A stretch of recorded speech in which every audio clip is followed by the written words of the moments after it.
Carolyn Hershey was a 29-year-old woman with a passion for life and creativity. She was known for her bright smile and warm personality, always ready to make new friends and share her love of photography. Born and raised in San Mateo, California, Carolyn went to the Academy of Art University where she honed her skills in photography. She had a knack for capturing beautiful moments and often posted her work on Instagram, where she had a growing following. Carolyn had a close-knit family. Her younger sister, Jessica, was her best friend, and they shared many adventures together. Their parents, John and Lisa, were supportive and loving, always encouraging their daughters to follow their dreams. Carolyn often talked about her dream of starting a family and building a life filled with love and creativity. In June 2011, Carolyn had just married Gaskell Hershey Jr., a charming and successful man from Macon, Georgia. They chose the Marriott Maui Resort in Hawaii for their honeymoon, a place Carolyn had always wanted to visit. She was excited about the trip and shared her plans on Facebook, posting pictures of the resort and the beautiful Hawaiian scenery. Before her disappearance, Carolyn spent her days exploring the island, taking photographs of the beaches, sunsets, and tropical plants. She visited popular tourist spots like Haleakala National Park and the Road to Hana, documenting everything with her camera. She was also excited to try local foods, including poke bowls and shaved ice, and often talked about the delicious meals she had. Carolyn's friends described her as a vibrant and positive person. She had a talent for making people feel special and loved. Her Instagram stories were filled with messages of gratitude and joy, reflecting her optimistic outlook on life. She enjoyed reading, often sharing her thoughts on popular books of the time. She also loved listening to music and was a big fan of artists like Adele and Bruno Mars. As Carolyn embarked on her honeymoon, she was full of hope and excitement for the future. She looked forward to building a life with Gaskell, dreaming of a happy marriage and eventually starting the family. However, her dreams were tragically cut short, leaving her family and friends in deep sorrow and confusion. Carolyn's story is a reminder of the fragility of life and the importance of cherishing every moment. Her vibrant spirit and passion for life left a lasting impact on everyone who knew her. On June 12, 2011, Carolyn Hershey was last seen at the Marriott Maui Resort in Hawaii. The next morning, Linda Chang, a hotel staff member, noticed that Carolyn had missed several scheduled activities. Linda, who had worked at the resort for over 5 years, found this unusual. Carolyn had been enthusiastic about the snorkeling trip and the lure dinner she had signed up for, sharing her excitement with Linda just the day before. Concerned, Linda knocked on the door of Carolyn's room. There was no answer. She waited for a moment, then knocked again, louder this time. Still, there was no response. Linda decided to use her master key to enter the room, following hotel protocol for guest safety. Inside, the room was tidy, with no signs of a struggle. Carolyn's suitcase was still there, along with her camera and some clothes. However, Carolyn and her personal items, like her phone and purse, were missing. Feeling uneasy, Linda reported Carolyn's absence to the hotel management. The manager on duty immediately took action. He called the local police and informed them about the missing guest. By this time, it was late morning, and the sun was high in the sky, casting a bright light over the resort. The police arrived quickly, led by Officer Angelin Cutie Pie Martinez, a seasoned detective known for her thoroughness and attention to detail. She asked Linda to describe what she had found and then started a search of the area. The police questioned hotel staff and guests, hoping to find someone who had seen Carolyn. One guest, Jason Nullstone, staying in the room next to Carolyn's, recalled hearing a loud argument from their room the previous night. He mentioned it to the police, adding that he had seen Gaskell, Carolyn's husband, acting strangely afterward. Meanwhile, Carolyn's husband, Gaskell Hershey, appeared distraught.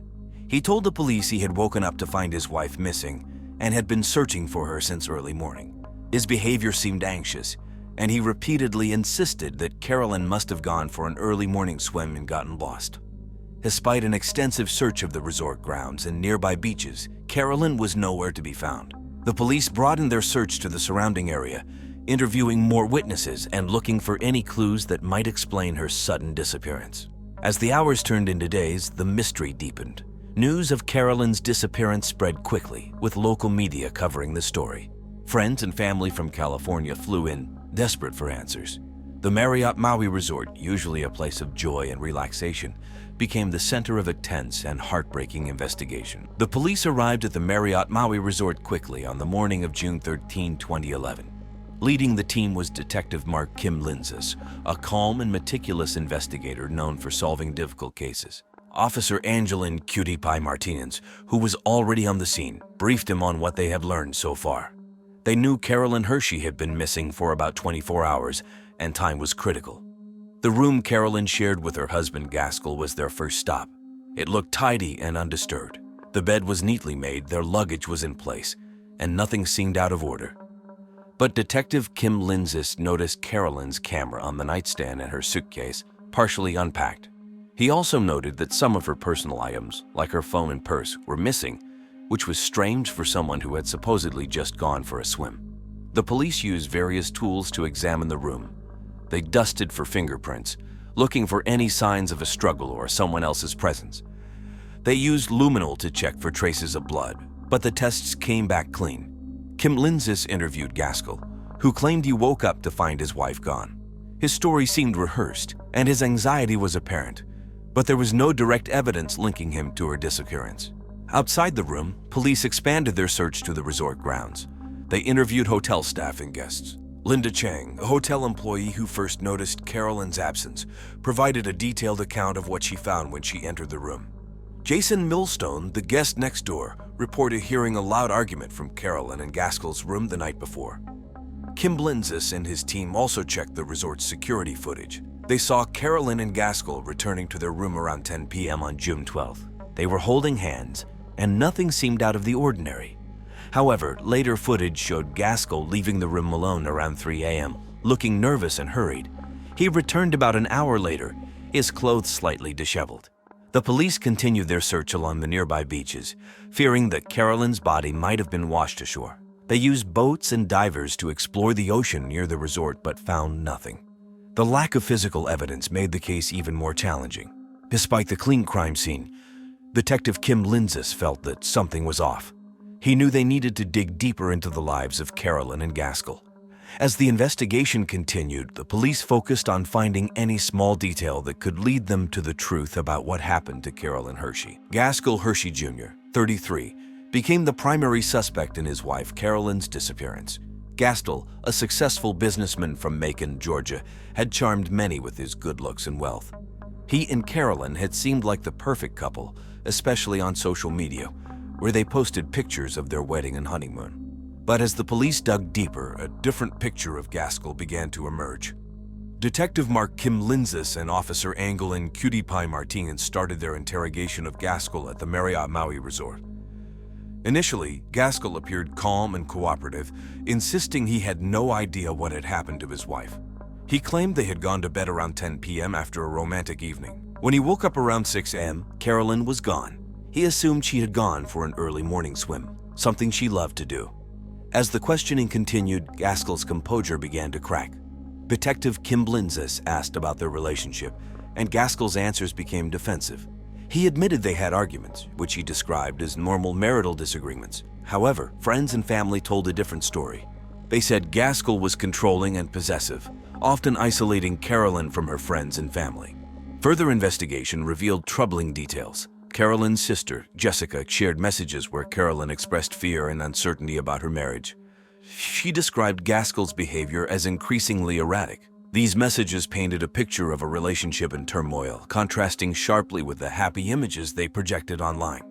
The police also learned about Gaskell's financial troubles. Despite his appearance of wealth, he had significant debts. His business was struggling, and he had taken out several large loans. This raised the possibility that Gaskell had a motive to harm Carolyn, perhaps to gain access to her life insurance or to cover up his financial problems. Detective Kim Linzis asked Gaskell about the security footage showing him leaving the room at 3 a.m. Gaskell stammered, claiming he went for a walk because he couldn't sleep. His story seemed inconsistent, and his nervous demeanor raised more red flags. Despite his increasingly evasive answers, Gaskell stuck to his story. He maintained that he loved Carolyn and would never harm her. But the more he talked, the more suspicious he seemed. The police decided to keep him under close watch, knowing they needed more evidence to make an arrest. As the investigation into Gaskell continued, the police explored other leads, hoping to uncover the truth about what happened to Carolyn Hershey. Jason Millstone, 31, was the second suspect in the case of Carolyn Hershey's disappearance.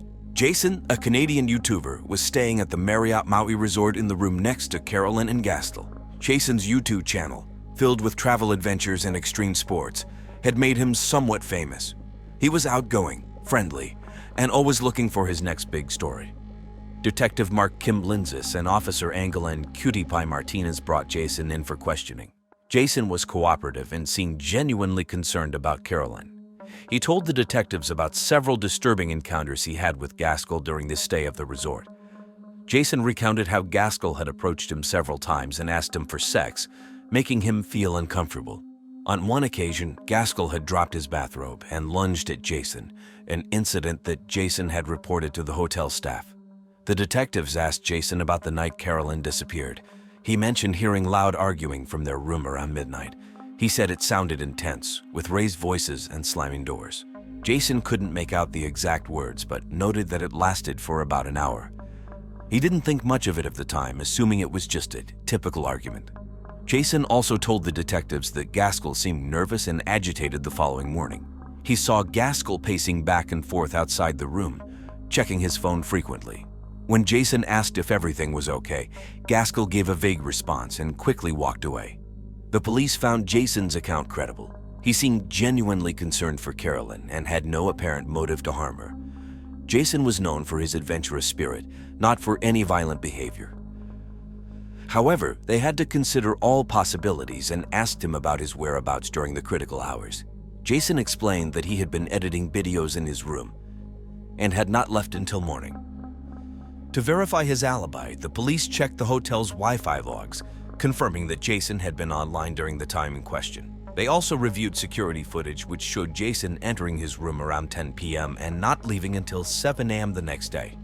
Despite Jason's disturbing encounters with Gaskell, there was no direct evidence linking him to Carolyn's disappearance. The police continued to investigate other leads, but Jason remained a person of interest due to his proximity and the information he provided. As the investigation progressed, the police were determined to find out the truth and bring justice for Carolyn Hershey. On June 15, 2011, 3 days after Carolyn Hershey disappeared, new evidence came to light. It was a sunny morning with clear skies, typical for Hawaii. A beachgoer found something unusual while walking along the shore near the Marriott Maui Resort. She noticed a piece of cloth tangled in the rocks.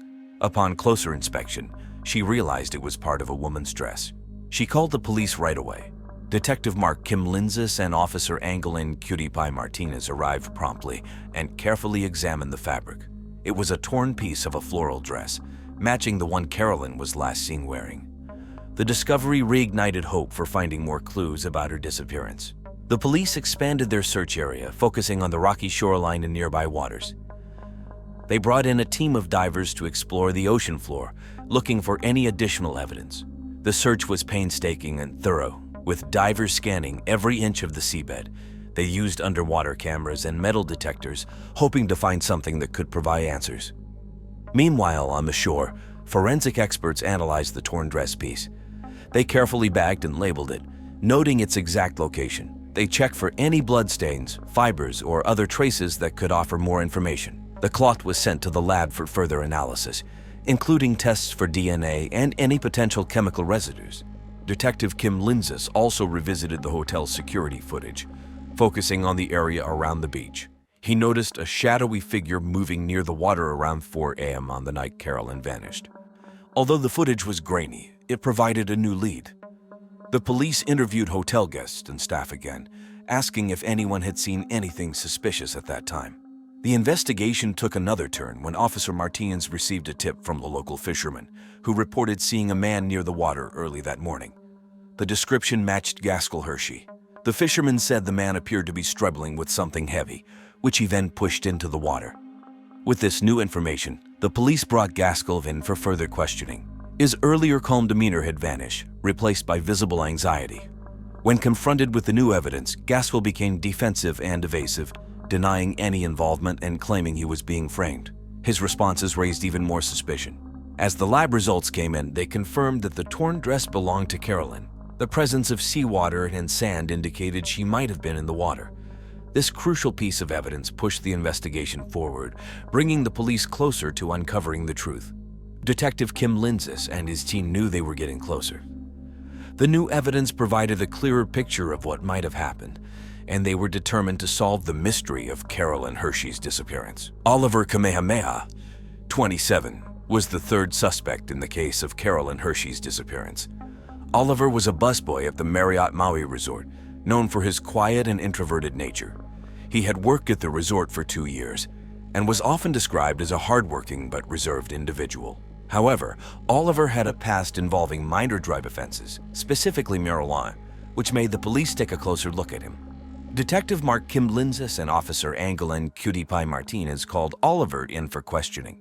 Oliver seemed nervous but cooperative. He admitted that he had been having a sexual relationship with Gaskell Hershey, Carolyn's husband. This relationship started just 30 minutes after Gaskell and Carolyn arrived at the resort. Oliver said Gaskell pulled him into a bathroom to have sex while Carolyn was checking in. Oliver explained that he was involved with Gaskell purely for financial reasons. Oliver revealed a critical piece of information. Carolyn had walked in on him and Gaskell just hours before she disappeared. He described the encounter as shocking and tense. Carolyn was visibly upset and stormed out of the room. Oliver said that Gaskell appeared angry and worried after she left. This revelation added a new layer of complexity to the investigation. The police asked Oliver about his whereabouts on the night of Carolyn's disappearance. Oliver stated that he had been working late and then went to his apartment, which was nearby. He claimed he had no involvement in Carolyn's disappearance and was only concerned about keeping his job. To verify Oliver's alibi, the police checked the resort's employee logs and interviewed his coworkers. They confirmed that Oliver had finished his shift around midnight. Security footage showed him leaving the resort and heading to his apartment. There was no evidence to suggest he had returned to the resort during the critical hours when Carolyn went missing. Despite Oliver's troubling relationship with Gaskell, the police found no direct evidence linking him to Carolyn's disappearance. His story about the encounter with Carolyn provided a possible motive for Gaskell but did not implicate Oliver directly. His nervous demeanor during questioning was noted, but it could have been due to fear of losing his job and not necessarily guilt. As the investigation continued, the police kept Oliver under surveillance but focused more on Gaskell, whose behavior and inconsistencies were becoming more suspicious. The new information about the encounter between Carolyn, Gaskell, and Oliver added crucial context to the case, helping the police piece together the events leading up to Carolyn's disappearance. Detective Kim Linzis and his team were determined to uncover the truth and bring justice to Carolyn Hershey. On June 20, 2011, the police identified Gaskell Hershey as the murderer of his wife, Carolyn. Gaskell, 33, was a successful businessman from Macon, Georgia. He had a charming personality and came from a wealthy family. However, beneath his polished exterior, Gaskell had a controlling and possessive streak. Friends and family had noticed his erratic behavior leading up to the honeymoon. The motive for the murder became clear as the police pieced together the evidence. Carolyn had discovered Gaskell's secret affair with Oliver Kamehameha, a busboy at the resort. Gaskell, desperate to hide his secret, killed Carolyn to prevent her from exposing him. The couple had argued the night she disappeared, and Gaskell's anger and fear led him to commit the crime. On the morning of June 13, Gaskell was seen on security footage leaving their room at 3 a.m., looking nervous and hurried. He returned an hour later, his clothes disheveled. This was when the police believed he disposed of Carolyn's body in the ocean. The torn piece of her dress found on the shore confirmed this theory. The arrest took place in the early afternoon of June 20. Detective Mark Kim Linzis and Officer Angeline Cutie Pie Martinez, along with a team of officers, approached Gaskell at the Marriott Maui Resort. Gaskell was sitting by the pool, pretending to read a magazine. When the officers approached him, he seemed startled but quickly tried to compose himself. "Gaskell Hershey, you are under arrest for the murder of Carolyn Hershey," Detective Kim Linzis announced. Gaskell's face turned pale, and he started to protest, but the officers quickly cuffed him. He was visibly shaken, realizing that his secrets had caught up with him. As Gaskell was led away, the resort guests watched in shock. News of the arrest spread quickly. Carolyn's family, who had been waiting anxiously for any news, were both relieved and devastated. Jessica, Carolyn's sister, broke down in tears upon hearing that her sister's murderer had been caught. The family had suspected Gaskell but hoped they were wrong. The arrest brought a mix of emotions to Carolyn's friends and family. They were glad that justice was being served, but heartbroken over the loss of Carolyn. The case had attracted national attention, with major news outlets like CNN and the New York Times covering the story. People across the country were shocked by the tragic end of what had seemed like a fairy tale romance. With Gaskell in custody, the police prepared to bring the case to trial, hoping to ensure that Carolyn's murderer would be held accountable for his actions. The trial of Gaskell Hershey began on October 10, 2011. The courtroom was packed with reporters, family members, and curious onlookers. The case had drawn national attention, with news outlets covering every detail. The prosecution was led by Amanda Casatoco, a 45-year-old seasoned prosecutor known for her tough but fair approach. Casatoco presented a strong case, detailing the events leading up to Carolyn's disappearance and the evidence pointing to Gaskell. Casatoco argued that Gaskell had a clear motive to kill his wife. She explained how Carolyn had discovered his affair with Oliver Kamehameha and threatened to expose him. Casatoco showed the security footage of Gaskell leaving his room at 3 a.m. and returning an hour later looking disheveled. She also presented the torn piece of Carolyn's dress found on the shore, which matched the dress she was last seen wearing. The defense was led by Thomas Benihana, a 50-year-old defense attorney known for his smooth-talking and persuasive arguments. Benihana claimed that there was no solid evidence directly linking Gaskell to Carolyn's death. He suggested that Carolyn might have drowned accidentally while swimming early in the morning, as she loved the ocean. Benihana argued that Gaskell was being unfairly targeted due to his relationship with Oliver. The trial lasted 3 weeks, with emotional testimonies from Carolyn's family and friends. Jessica Hershey, Carolyn's sister, gave a tearful statement about her sister's fears and concerns regarding her marriage to Gaskell. The jury was visibly moved by her testimony, and it added a personal touch to the prosecution's case. On November 1, 2011, the jury reached a verdict. Gaskell Hershey was found guilty of first-degree murder. The courtroom erupted in a mix of relief and sorrow. Carolyn's family hugged each other, crying tears of both joy and sadness. They had finally received justice for Carolyn, but the pain of losing her remained. The judge sentenced Gaskell to life in prison without the possibility of parole. Gaskell showed little emotion as the sentence was read, staring blankly ahead. His defense team announced plans to appeal the verdict, but the overwhelming evidence made it unlikely that the decision would be overturned. The sentencing brought a sense of closure to Carolyn's family and friends. While they still mourned her loss, they were grateful that her killer was being held accountable. The trial had been a painful but necessary step in their journey to heal and move forward. The case of Carolyn Hershey remained in the public eye for months, a tragic reminder of how secrets and lies can destroy lives. After the trial, life slowly began to return to normal for those involved, but the impact of Carolyn Hershey's murder lingered. Gaskell Hershey started his life sentence at the maximum security prison in Honolulu. He spent his days in solitary confinement, away from other inmates. His appeals were quickly dismissed, and he became a forgotten figure, his once charming personality now a distant memory. Detective Mark Kim Linzis and Officer Angle and Cutie Pie Martinez received commendations for their work on the case. Their dedication and thorough investigation were crucial in bringing Gaskell to justice. Kim Linzis continued his work with the Maui Police Department, becoming a mentor to younger officers. Martinez, inspired by the case, pursued a degree in forensic science to further her career in law enforcement. Oliver Kamehameha, the buzzboy involved with Gaskell, faced a challenging aftermath. Although he was not charged with any crime, the media attention made it difficult for him to find work. He eventually moved to the mainland and changed his name, trying to leave the past behind. He found solace in working with a local charity that helped troubled youth, hoping to make a positive difference in their lives. Jason Nilstone, the Canadian YouTuber who had reported Gaskell's disturbing behavior, returned to his travels. He posted a video on his channel about the experience, emphasizing the importance of speaking up when witnessing suspicious activities. His followers grew in number, appreciating his bravery and commitment to truth. The Marriott Maui Resort also felt the impact of the crime. The management implemented stricter security measures and offered counseling services to staff affected by the incident. They worked to restore the resort's reputation, ensuring the guests felt safe and secure. In the end, while justice was served, the shadow of Carolyn's tragic death affected everyone involved. Her memory lived on through the efforts of her loved ones, and her story became a reminder of the importance of vigilance and the impact of secrets.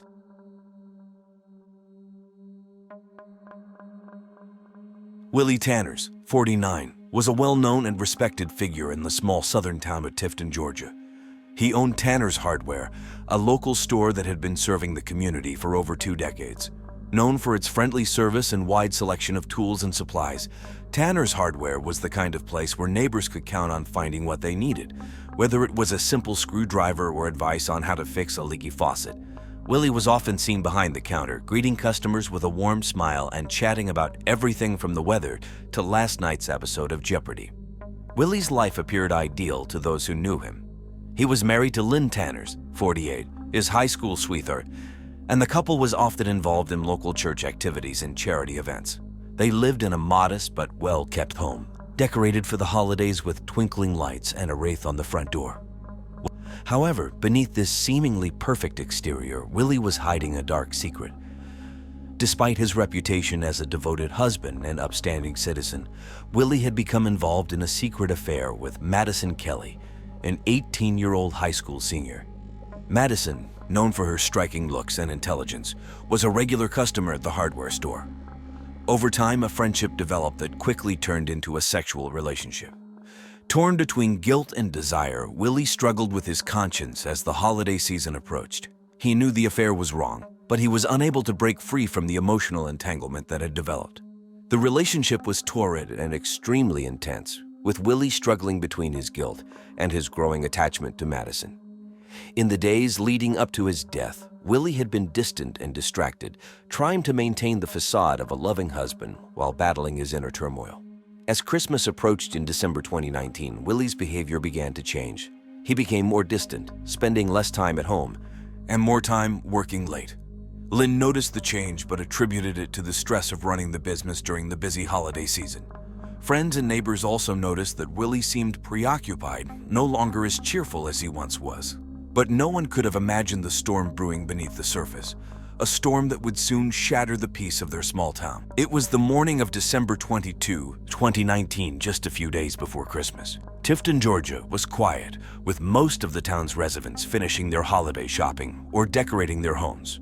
Around 9:00 a.m., Lynn Tanners, Willie's wife, was returning home from her Sunday morning church service at First Baptist Church, where she had volunteered to help prepare for the upcoming Christmas Eve service. She noticed Willie's truck parked in the driveway, which struck her as odd since he had mentioned needing to pick up some last-minute supplies for the store. When Lynn entered their home on Bride Street, the first thing she noticed was the smell of fresh pine from the Christmas tree they had decorated together. The tree was still lit with colorful lights, and underneath it were neatly wrapped presents, some with her name on them. But something was off. The house was eerily silent, and Willie didn't respond when she called out his name. As Lynn walked into the living room, she was met with a sight that would haunt her forever. Willie's lifeless body lay on the floor near the Christmas tree, surrounded by shattered ornaments and tinsel. His head was soaked in blood, as if it were an enchilada, and a hammer lay nearby, covered in what she could only assume was her husband's blood. Lynn dropped to her knees, her body shaking as she tried to make sense of what she was seeing. Panic set in, but Lynn forced herself to stay calm enough to call 911. Her voice trembled as she explained the situation to the operator, tears streaming down her face. "Oh my lordy, my husband's not breathing. There's blood everywhere," she cried. The operator tried to keep her calm, instructing her not to touch anything and to wait outside for the police and paramedics. Within minutes, the quiet street was filled with the flashing lights of emergency vehicles. Neighbors peeked out from their windows, whispering to each other and speculating about what had happened. Lynn sat on the front porch, numb and in shock, unable to comprehend how her life had changed in an instant. The Tifton Police Department arrived on the scene within minutes of Lynn Tanner's 911 call. Leading the investigation was Detective Nora Collins, a seasoned officer with over 15 years of experience. Known for her sharp instincts and methodical approach, Detective Collins was respected by her peers and feared by criminals. As she stepped out of her unmarked cruiser, she was immediately struck by the contrast between the festive decorations on the Tanners' home and the grim scene awaiting her inside. The living room was a disturbing mix of holiday cheer and brutal violence. Christmas lights twinkled on the tree, reflecting off the shattered ornaments scattered across the floor. Willie Tanner's body lay near the base of the tree, his head caved in, like a half-eaten burrito, from what appeared to be multiple blows with a hammer. Blood had spattered across the nearby gifts, soaking the wrapping paper and ribbons. Detective Collins took in the scene, her mind racing as she began to piece together what might have happened. The hammer, still lying beside Willie's body, was immediately bagged as evidence. The crime scene was bloody, but it was also oddly confined. There were no signs of a struggle beyond the immediate area around the trade. It was as if Willie had been caught completely off guard. The forensic team arrived shortly after, led by Dr. Philip K. Wang, a meticulous and detail-oriented medical examiner who was known for his precise work. Dr. Wang began examining Willie's body, noting the severe head trauma that had likely caused instant death. He estimated the time of death to be between 10:00 p.m. and midnight the previous evening, based on the state of rigor mortis. Detective Collins directed her team to collect every possible piece of evidence. They dusted for fingerprints, took photographs, and searched for any other clues that might point to the killer. She also interviewed Lynn Tanners, who was still in shock but managed to provide a basic timeline of her morning and Willie's activities the previous day. As the investigation unfolded, Detective Collins couldn't shake the feeling that this was a crime of passion. The brutality of the attack suggested deep anger or jealousy, emotions that often fueled such violent outbursts. But who could have hated Willie Tanners enough to kill him in such a brutal way? That was the question Collins was determined to answer. The first person Detective Nora Collins decided to investigate was Madison Kelly, the 18-year-old high school senior who had also been the secret lover of Willie Tanners. Madison was known around Tifton as a bright student with a promising future. She was involved in several extracurricular activities, including the school's drama club, where she had recently wowed audiences as Tiny Tim in a local production of A Christmas Carol. But beneath her polished exterior, Madison was emotionally fragile, a trait that had become more apparent in recent months. Madison lived with her mother, Tammy Kelly, in a small but tidy house on the outskirts of town. The Kellys were known for keeping to themselves, and Tammy was known in the community for being controlling and obsessed with her daughter's appearance, especially her husband. Madison's father had left the family after coming out as gay. When Detective Collins arrived at the Kelly residence on the afternoon of December 22, she found Madison, still dressed in her jammies, in her bedroom, visibly shaken by the news of Willie's death. The room was a typical teenager's sanctuary, filled with posters of pop stars like Taylor Swift and Ariana Grande, but there were also signs of Madison's obsession with Willie. Detective Collins noticed a framed shirtless photo of Willie on Madison's nightstand, and her journals were filled with graphic entries about their sexual relationship. During the interview, Madison was initially cooperative but quickly became emotional when questioned about her relationship with Willie. She admitted to the affair, describing how they had grown close over the past year. Madison revealed that she had fallen deeply in love with Willie and had even fantasized about a future together. However, as Christmas approached, Willie had become distant, and she feared he was planning to end their relationship. When Detective Collins pressed Madison on her whereabouts the night of the murder, Madison hesitated before claiming she had been home alone, studying for her final exams. Her alibi was weak, and her emotional state raised red flags for Collins. Madison's tears and trembling hands indicated that she was under immense stress, but whether it was from guilt or grief was unclear. As the interview continued, Madison's demeanor shifted from sorrowful to defensive. She insisted she had nothing to do with Willie's death and began to speak erratically, blaming a mysterious man she called Bob for influencing her actions. Madison claimed that Bob had convinced her to pursue a sexual relationship with Willie or else he would torture her, but when pressed for more details, she became evasive and confused. Detective Collins was unconvinced by Madison's story. The combination of her emotional instability, obsession with Willie, and weak alibi made her a prime suspect. However, Collins knew she needed more concrete evidence before she could make an arrest. The investigation into Madison Kelly was far from over, and Collins was determined to uncover the truth behind Willie Tanners' tragic death. The second person on Detective Nora Collins' list was Lynn Tanners, Willie's wife of 25 years. Lynn was a well-known figure in Tifton, recognized for her deep involvement in the community and church activities. She was a warm and friendly woman, always greeting neighbors with a smile and often hosting gatherings at their home. Despite the outward appearance of a happy marriage, Detective Collins knew that Lynn had long harbored suspicions about Willie's fidelity. Lynn had spent the days leading up to the murder preparing for Christmas. She had been busy with church events, including the upcoming Christmas Eve service at First Baptist Church. To the outside world, it seemed like Lynn was focused on her faith and family, but inside, She was troubled by a growing sense of unease. She had noticed Willie's increasing absences, which he often explained away as work-related or part of his commitment to the church. However, Lynn couldn't shake the feeling that something was wrong. When Detective Collins interviewed Lynn on December 22, Lynn was still in shock from discovering her husband's body that morning.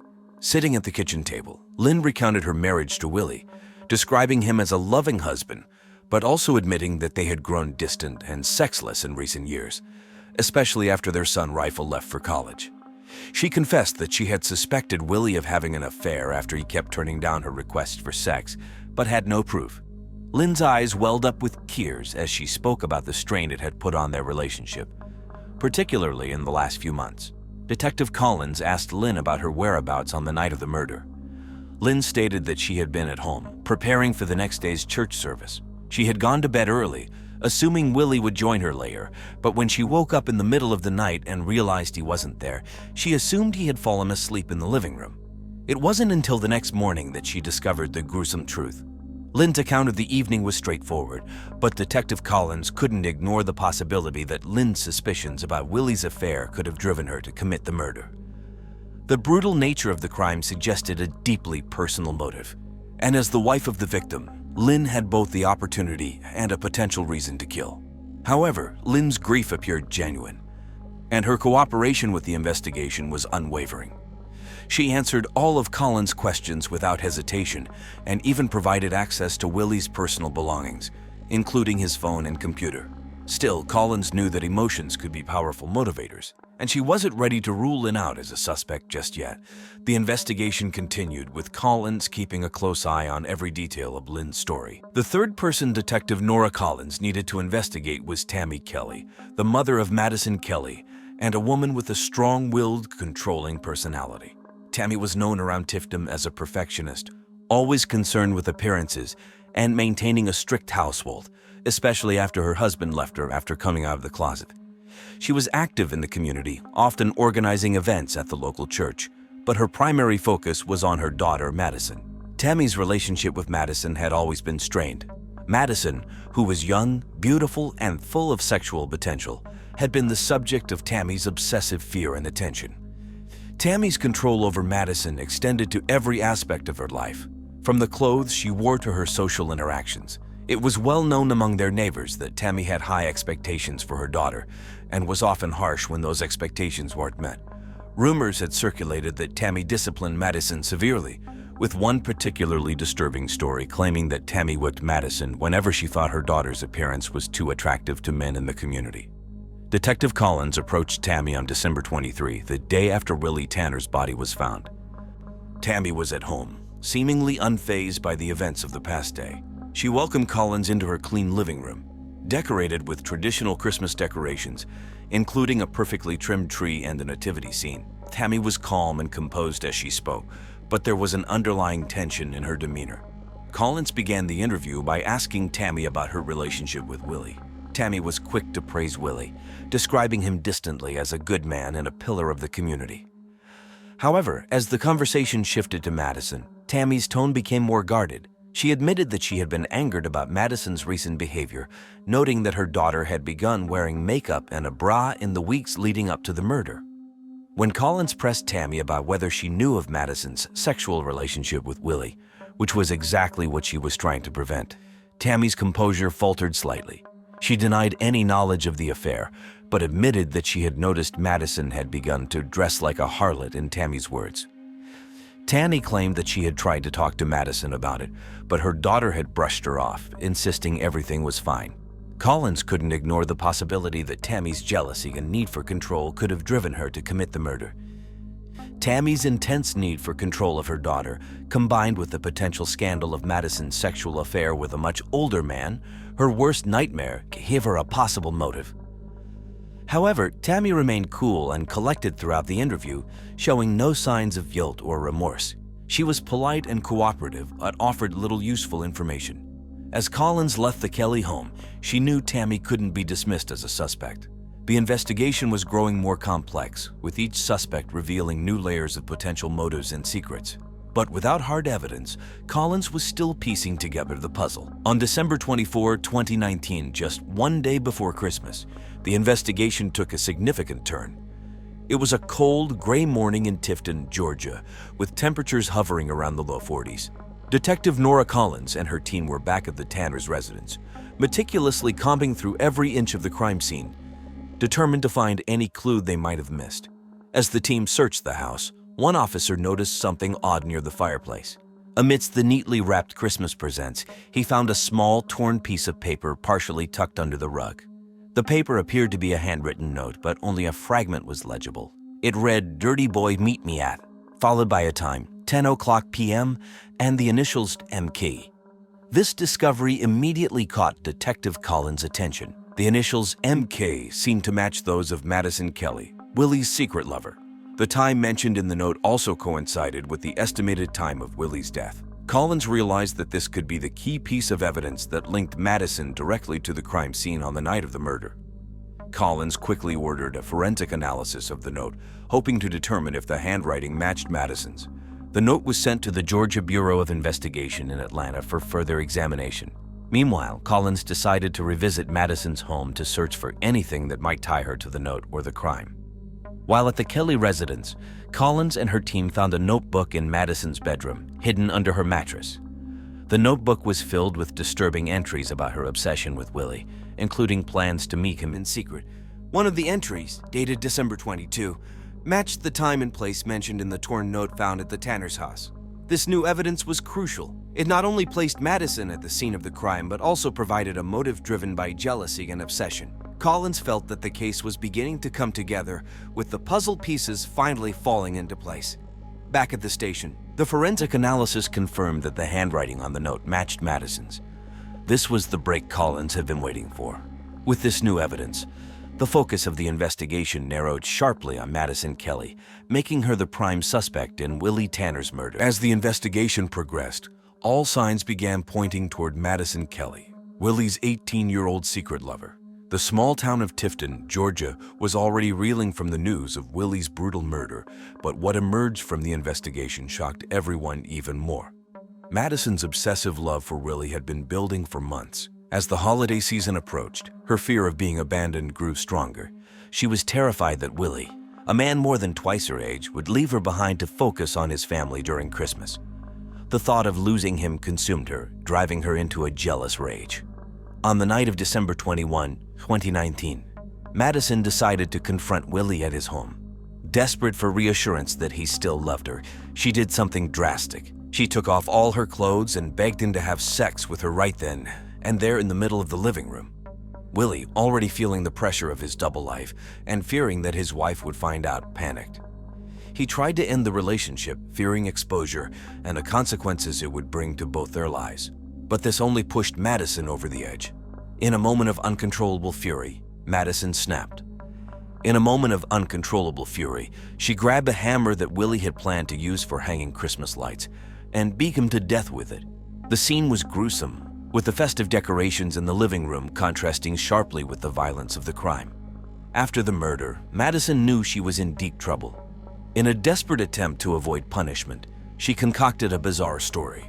She feigned having early-onset schizophrenia, claiming that a secret lover named Bob had been manipulating her for years. According to her elaborate tale, Bob was a high-ranking politician involved in wild sex rituals and secret satanic and Wiccan practices. Madison insisted that Bob had forced her into a life of sin and ultimately commanded her to kill Willie. The police, however, were unimpressed by her story. Detective Nora Collins, who had been leading the investigation, saw through the lies. Despite Madison's attempts to shift the blame, the evidence was clear. The handwriting on the note found at the crime scene matched Madison's, and her obsessive entries in her notebook painted a picture of a young woman consumed by jealousy and rage. When confronted with the evidence, Madison tried to change her story. She claimed that Bob was merely a voice in her head, that she was mentally ill, and that she hadn't been in control of her actions. But the police didn't buy it. They believed she was lying to cover up her crime. On December 26, 2019, Madison Kelly was officially arrested for the murder of Willie Tanner's. She was taken into custody without incident, her demeanor eerily calm as she was led away in handcuffs. The town of Tifton was left in shock, struggling to comprehend how a young woman with such a bright future could commit such a heinous act. Willie's family, devastated by the loss, found some solace in the fact that the person responsible for his death was finally behind bars. But the pain of his absence, especially during the holiday season, was something they would carry with them for the rest of their lives. The trial of Madison Kelly began in early February 2020. The small town of Tifton, Georgia, was gripped by the case, with many locals following every detail closely. The courtroom was packed as the prosecution and defense presented their cases. The prosecution, led by District Attorney Robert Whitman, a seasoned attorney known for his no-nonsense approach, argued that Madison's crime was premeditated. Whitman, 52, described how Madison's obsession with Willie Tanners had reached a dangerous level, leading her to commit a brutal murder when he tried to end their affair. He emphasized the cold, calculated nature of the crime, pointing to the evidence that Madison had brought the hammer with her, fully intending to use it. Whitman also dismissed Madison's claims of mental illness, calling it a desperate attempt to escape justice. On the other side, the defense attorney, Karen Blackwell, 45, who was known for her compassionate yet sharp legal mind, argued that Madison was mentally unstable at the time of the murder. Blackwell claimed that Madison had suffered from a psychotic break, driven by the fear of losing Willie and the intense pressure of their secret relationship. She asked the jury to consider Madison's troubled home life and the influence it had on her mental state. Blackwell painted a picture of a vulnerable young woman who had been manipulated by an older man and who had finally snapped under the pressure. Throughout the trial, Willie's family sat in the front row, their faces etched with grief. They listened quietly as the details of Willie's double life were laid bare for the world to see. The pain of his betrayal was clear, but so was their deep sorrow at his loss. After several days of deliberation, the jury returned with a verdict. On February 18, 2020, Madison Kelly was found guilty of second-degree murder. The judge sentenced her to 25 years in prison, with the possibility of parole after 15 years. The sentence brought mixed reactions. Some felt it was too lenient given the brutality of the crime, while others believed it was a fair acknowledgement of Madison's youth and troubled mental state. Willie's family expressed relief that the trial was over, but knew that the scars of this tragedy would remain with them forever. After the trial concluded, life in Tifton, Georgia, slowly began to return to normal, though the memory of the crime lingered. Willie Tanner's hardware store, once a bustling hub in the community, closed its doors for good. Without Willie to run it, his family decided they couldn't keep the business going. The closure marked the end of an era for the small town, leaving a hole in the community that was difficult to fill. Madison Kelly was transferred to a state prison, where she began serving her 25-year sentence. Despite her attempts to feign mental illness during the trial, the prison's psychiatric evaluations found no evidence of schizophrenia or any other condition that would have explained her actions. Madison spent her days in relative isolation, with few visitors. Her once promising future was now a distant memory, replaced by the reality of a life behind bars. Lynn Tanners, Willie's widow, struggled to cope with the revelations about her husband's double life. The knowledge that Willie had been unfaithful with an 18-year-old girl was a heavy burden to bear. Despite the support of her church community, Lynn withdrew from public life, choosing to grieve in private. She eventually sold the family home and moved to a nearby town, hoping for a fresh start away from the memories that haunted her. Tammy Kelly, Madison's mother, faced her own challenges after the trial. The scandal had brought shame upon her family, and Tammy's once ironclad grip on her daughter's life had shattered. Tammy became a pariah in the community, with many blaming her controlling nature for Madison's downfall. She too retreated from public view, avoiding the judgmental stares of her neighbors. For the residents of Tifton, the events of December 2019 served as a stark reminder that even in a close-knit community, secrets can fester and lead to tragedy. The town's Christmas celebrations that year were muted as the memory of Willie Tanner's murder cast a long shadow over the holiday season. It would take years for the community to heal, and even then, the story of Madison Kelly and Willie Tanners would be remembered as one of the darkest chapters in Tifton's history. Sam Mitchell was a 54-year-old man living in Santa Clarita, California. He owned a pest control company called Mitchell Pest Solutions, which was well known in the community. Sam was known for his bright personality and his love for 19th century Western art. He often visited local art galleries and attended art shows, where he was a familiar face. Sam lived in a nice suburban house with his wife, Danielle Peters Mitchell. They had been married for 22 years. Danielle was 46 years old and worked as an accountant. Their marriage had its ups and downs, mainly because Sam was very private about his personal life, even with his wife. Despite the issues and rumors of Sam cheating, Daniel was always loyal to Sam. Sam was known for being kind and generous. He often donated to local charities and supported community events. People in the neighborhood liked him a lot. He had a large circle of friends who admired him for his cheerful and friendly nature. Sam had a dream of expanding his business and opening new branches in other cities.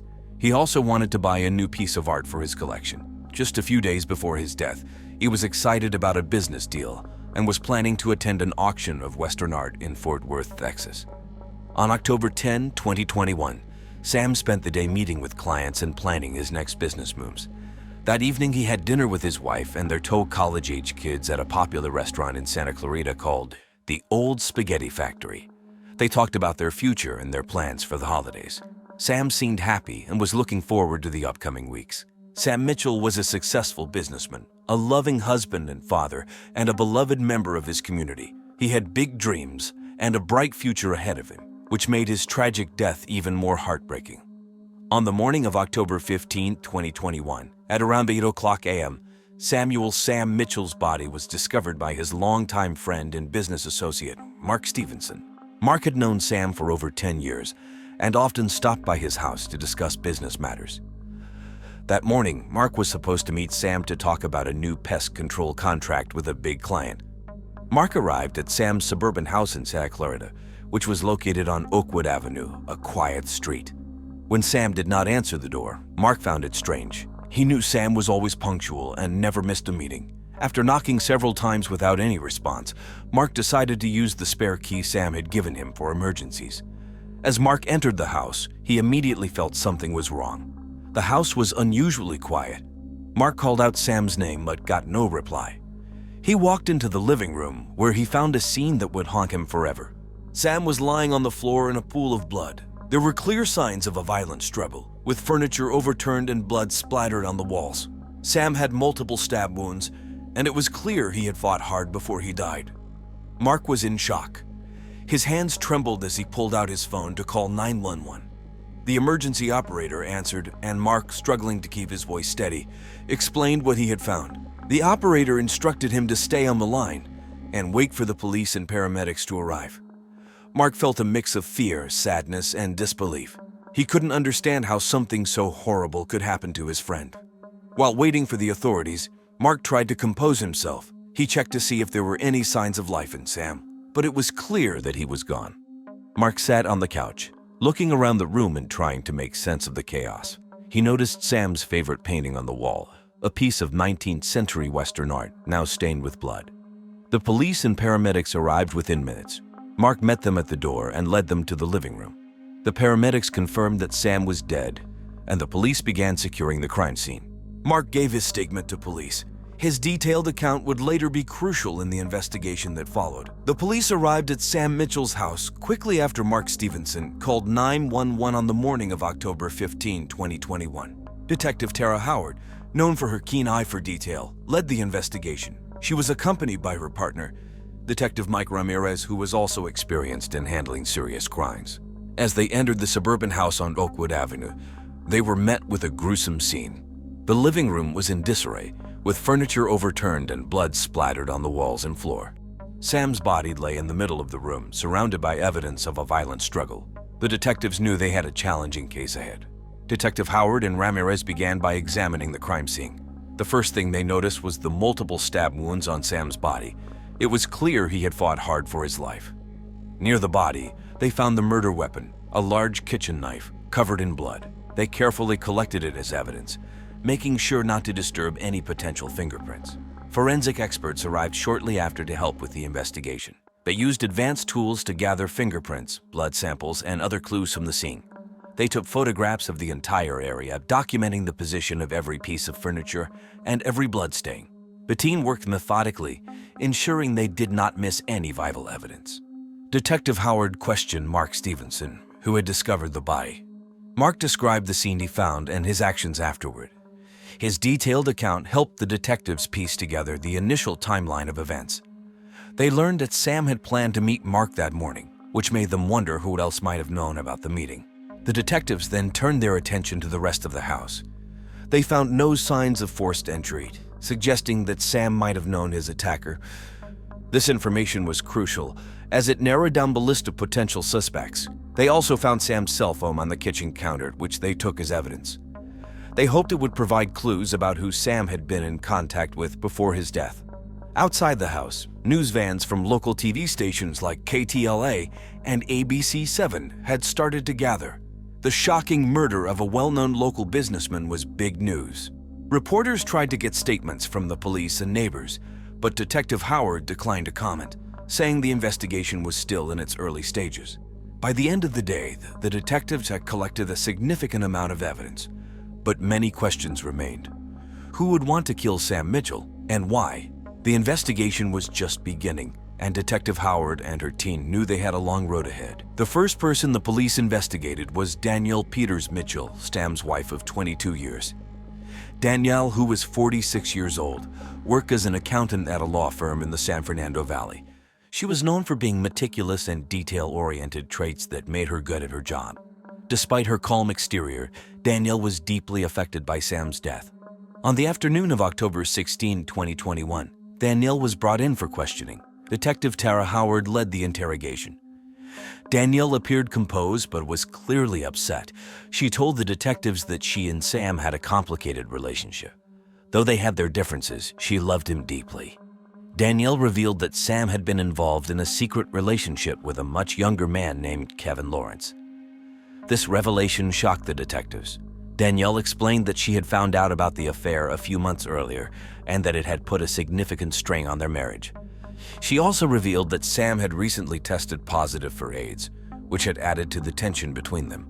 The detectives asked Danielle about her whereabouts on the night of the murder. She claimed she was at home, watching TV, and working on some paperwork. She mentioned that she had watched the latest episode of NCIS on CBS, America's #1 show at the time, and had gone to bed around 10 o'clock p.m. Her calm demeanor during the interrogation was notable. She seemed cooperative and willing to help the investigation in any way she could. The police also asked Danielle about any financial issues she and Sam might have had. Danielle explained that they were financially stable and had no significant money problems. She denied any involvement in Sam's death, saying that while she was hurt by his affair, she would never harm him. Despite her cooperation, the detectives couldn't ignore the motive of jealousy and betrayal. Danielle's revelation about Sam's affair and his illness added layers to the investigation. They decided to check her alibi and look for any other evidence that might link her to the crime. The detectives also collected Danielle's phone records and financial statements to see if they could find any discrepancies or suspicious activity. They wanted to be thorough, ensuring no detail was overlooked.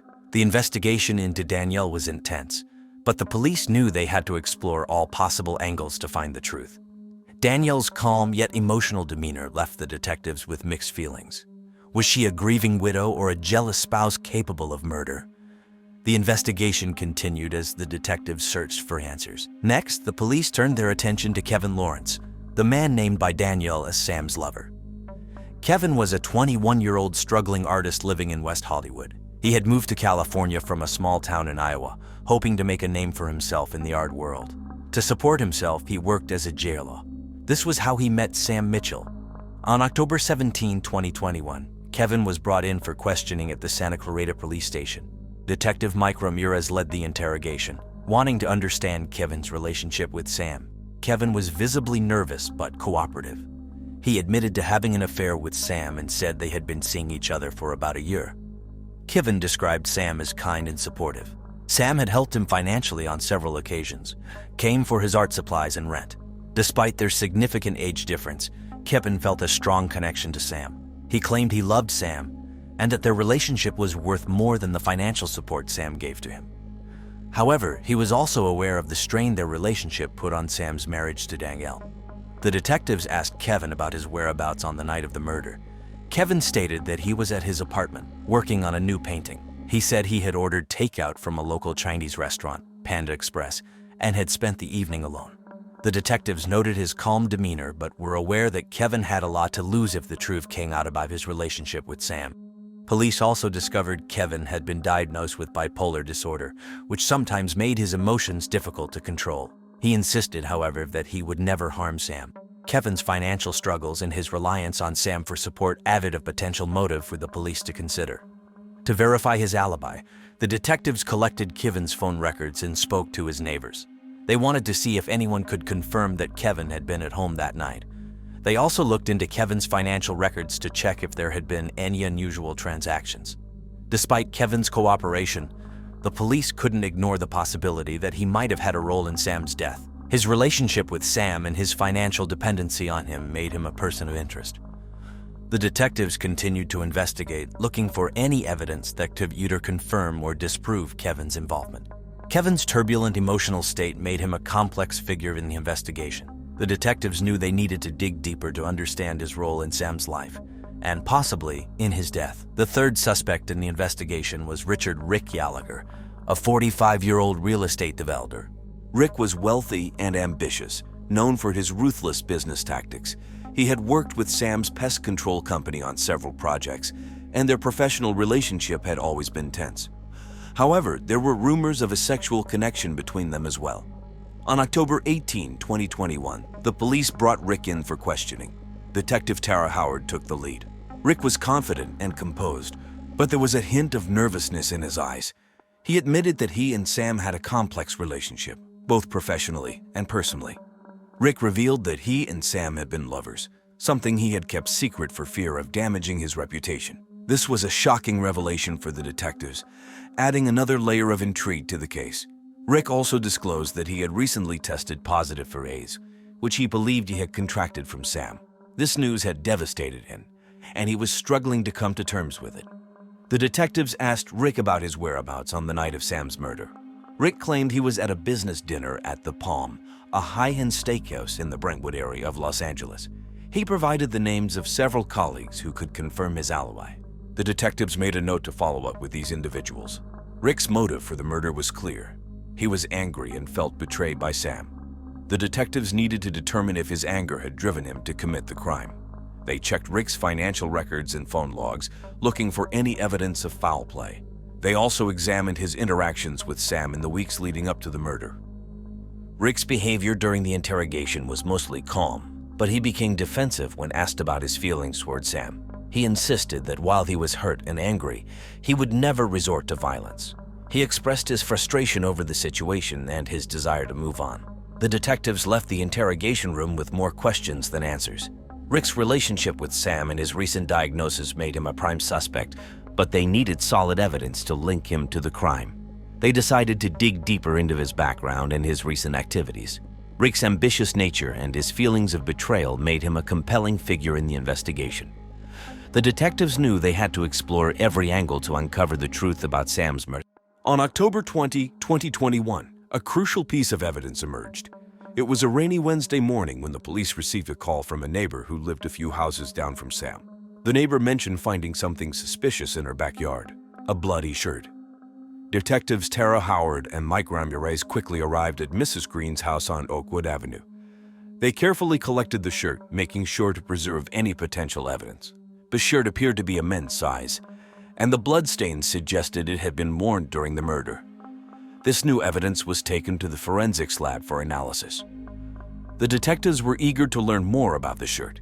They hoped it would contain DNA that could point them to the murderer. The forensics team worked swiftly, and within hours they had results. The blood on the shirt matched Sam Mitchell's blood type.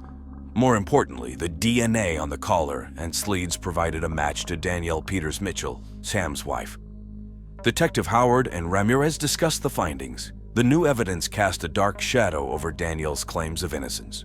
The detectives decided to bring her in for another round of questioning. This time, they had solid evidence linking her to the crime scene. On October 21, 2021, Danielle was brought back to the police station. She appeared anxious as she sat down in the interrogation room. Detective Howard presented the bloody shirt and the DNA evidence. Danielle's composure began to crack. She claimed she didn't know how her DNA ended up on the shirt and insisted she was being framed. The detectives pressed her for more details, asking about her actions on the night of the murder. Danielle's story started to change. She admitted that she and Sam had argued that night about his affair with Kevin Lawrence. She claimed that Sam became violent and she acted in self-defense. However, the detectives found holes in her story. The evidence suggested a premeditated attack rather than an act of self-defense. With the new evidence in hand, the detectives were more convinced of Danielle's involvement. They re-examined the financial records and discovered that Danielle had recently taken out a large life insurance policy on Sam. This provided a strong motive for the murder. The discovery of the bloody shirt and the subsequent DNA analysis were pivotal in the investigation. The detectives were now closer to uncovering the truth. Danielle's increasingly inconsistent statements and the mounting evidence pointed to her as the prime suspect in Sam's murder. The police continued to dig deeper into the evidence against Danielle Peters Mitchell. On October 25, 2021, they made a breakthrough. Financial records revealed that Danielle had recently taken out a $500,000 life insurance policy on Sam. Even more shocking was a $300,000 transfer from Sam's account to Rick Gallagher shortly after Sam's death. Detective Tara Howard and her team questioned Rick again. This time, they presented the financial records. Under pressure, Rick admitted that Danielle had paid him to lie about being Sam's lover and having AIDS. Rick confessed that none of it was true and that he had agreed to the scheme for the money. This revelation changed the entire course of the investigation. On October 26, 2021, the detectives confronted Danielle with this new information. Danielle initially denied everything but eventually broke down under intense questioning. She admitted to lying about Sam having AIDS to damage his reputation and make herself look like a victim. She also confessed to paying Rick to support her false story. Danielle explained that she felt betrayed and humiliated by Sam's affair with Kevin Lawrence. Her anger and jealousy reached a boiling point, leading her to confront Sam on the night of his murder. During the confrontation, Danielle stabbed Sam multiple times in a fit of rage. She had hoped that framing him as a diseased, unfaithful husband would help her escape suspicion and garner sympathy. Detective Howard and her team now had a clear motive and solid evidence linking Danielle to the murder. On October 27, 2021, they arrested Danielle at her home. She was charged with first-degree murder and conspiracy to obstruct justice. As the police handcuffed her, Danielle showed little emotion, as if she had accepted her fate. The news of Danielle's arrest shocked the Santa Clarita community. Sam's family and friends were devastated by the betrayal and the gruesome details of his death. They struggled to understand how someone who had been so close to Sam could commit such a heinous act. Sam's children, in particular, were heartbroken. They had lost their father and now faced the reality that their mother was his murderer. The community rallied around them, offering support and condolences during this difficult time. The police publicly commended the detectives for their thorough investigation. The discovery of Danielle's lies and the financial trail had been crucial in solving the case. The arrest brought a sense of justice for Sam's loved ones, though the emotional scars would take much longer to heal. The trial of Danielle Peters Mitchell began on December 5, 2021, at the Santa Clarita Superior Court.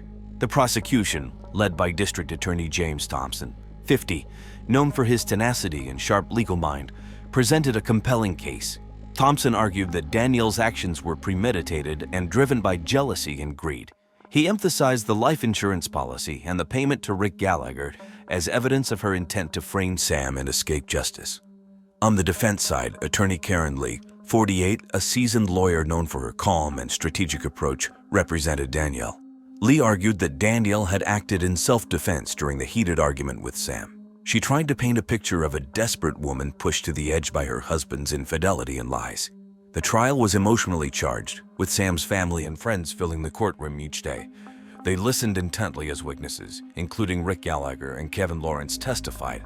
Rick admitted to accepting money to lie about his relationship with Sam, while Kevin described the nature of his affair with Sam. The prosecution presented the bloody shirt with Danielle's DNA and the financial records as key evidence. Forensic experts testified about the violent nature of the attack, contradicting Danielle's claim of self-defense. The jury was shown photos of the crime scene, which highlighted the brutality of the murder. During the trial, Danielle maintained a stoic demeanor, but there were moments when she appeared visibly shaken, especially during Kevin's testimony. The emotional impact on Sam's children was evident. They watched their mother's trial with a mix of grief and anger, struggling to reconcile the woman they knew with the brutal act she committed. On December 20, 2021, after 2 weeks of testimony and deliberations, the jury found Danielle Peters Mitchell guilty of first-degree murder and conspiracy to obstruct justice. The verdict was met with a mix of relief and sorrow by Sam's family and friends. They had found some justice for Sam, but the pain of losing him and the betrayal by Danielle remained. The judge sentenced Danielle to life in prison without the possibility of parole. She remarked on the calculated nature of the crime and the lengths Danielle went to cover her tracks. The sentencing brought a sense of closure, but the emotional wounds were still raw. Sam's family expressed gratitude for the support they received from the community and the relentless efforts of the police and prosecution. While justice was served, the scars of this tragic event would remain with them forever. After Danielle Peters Mitchell's sentencing, life slowly began to return to normal for those involved in Sam Mitchell's tragic murder case. For Sam's children, Emma and Jack, both in their early 20s, the road ahead was filled with challenges. They sought solace in their close-knit community of Santa Clarita, finding support from friends and neighbors who had rallied around them during the trial. Kevin Lawrence, the young artist whose relationship with Sam had been at the center of the investigation, tried to focus on his career. He continued to paint and exhibit his artwork in galleries across West Hollywood. The media attention had brought both opportunities and challenges, but Kevin remained determined to build a name for himself in the art world. Rick Gallagher, the real estate developer who had briefly become entangled in the case, retreated from public view. His reputation had taken a hit after admitting to accepting money from Danielle to lie about his relationship with Sam. Despite this setback, Rick continued to manage his business affairs quietly, keeping a low profile in Santa Clarita. As time passed, life in Santa Clarita gradually returned to normal. The leaves turned golden in the fall of 2021, and the community celebrated Halloween with pumpkin patches and haunted houses. The local news covered stories of resilience and hope, highlighting community events and initiatives aimed at healing and moving forward. For Sam's children and close friends, the memory of his kindness and generosity remained strong. They found comfort in remembering the good times they had shared with him, and in knowing that justice had been served. While the scars of Sam's murder would never fully heal, the community's support and resilience offered a glimmer of hope for the future. This concludes today's episode of True Crime Case Files.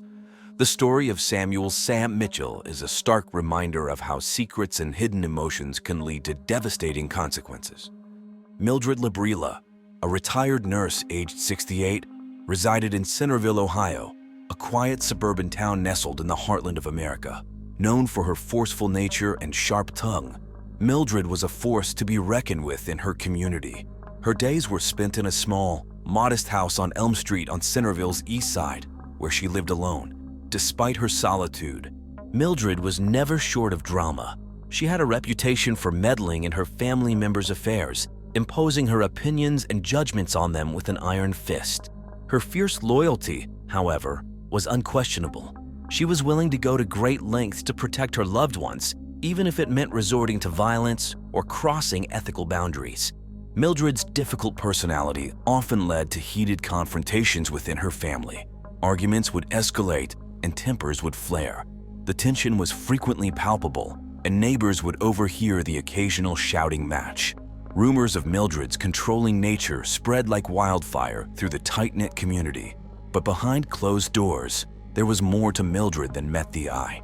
She had a secret life, hidden beneath her stern exterior. Friends and neighbors were unaware of the depths of her darkness, the secrets she kept locked away. The facade she presented to the world was just that, a facade. As we delve deeper into Mildred's story, we will explore the events that unfolded in Centerville, Ohio, in July 1991. We will uncover the shocking secrets that lay dormant, waiting to be revealed. Join us as we piece together the puzzle of Mildred's life and the tragic turn it took. On a fateful summer morning in the quaint town of Centerville, Ohio, the tight-knit community was abruptly jolted from its peaceful slumber. July 18th, 1991 would forever be etched in the collective memory of Centerville's residents, as it marked the shocking discovery of Mildred Librela's lifeless body. Mildred, a retired nurse who had dedicated her life to caring for her family, met a tragic end within the confines of her own home on Elm Street.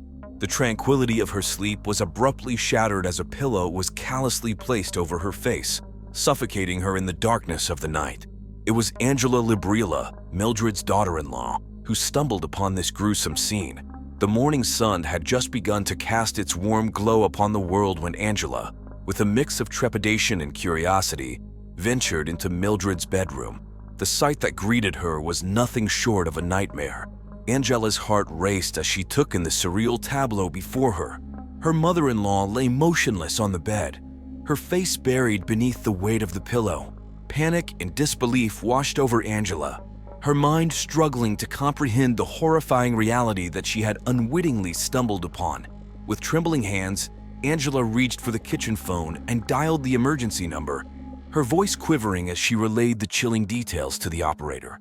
The seconds stretched into an eternity as she anxiously awaited the arrival of the authorities, their presence offering a glimmer of hope in the face of this unimaginable tragedy.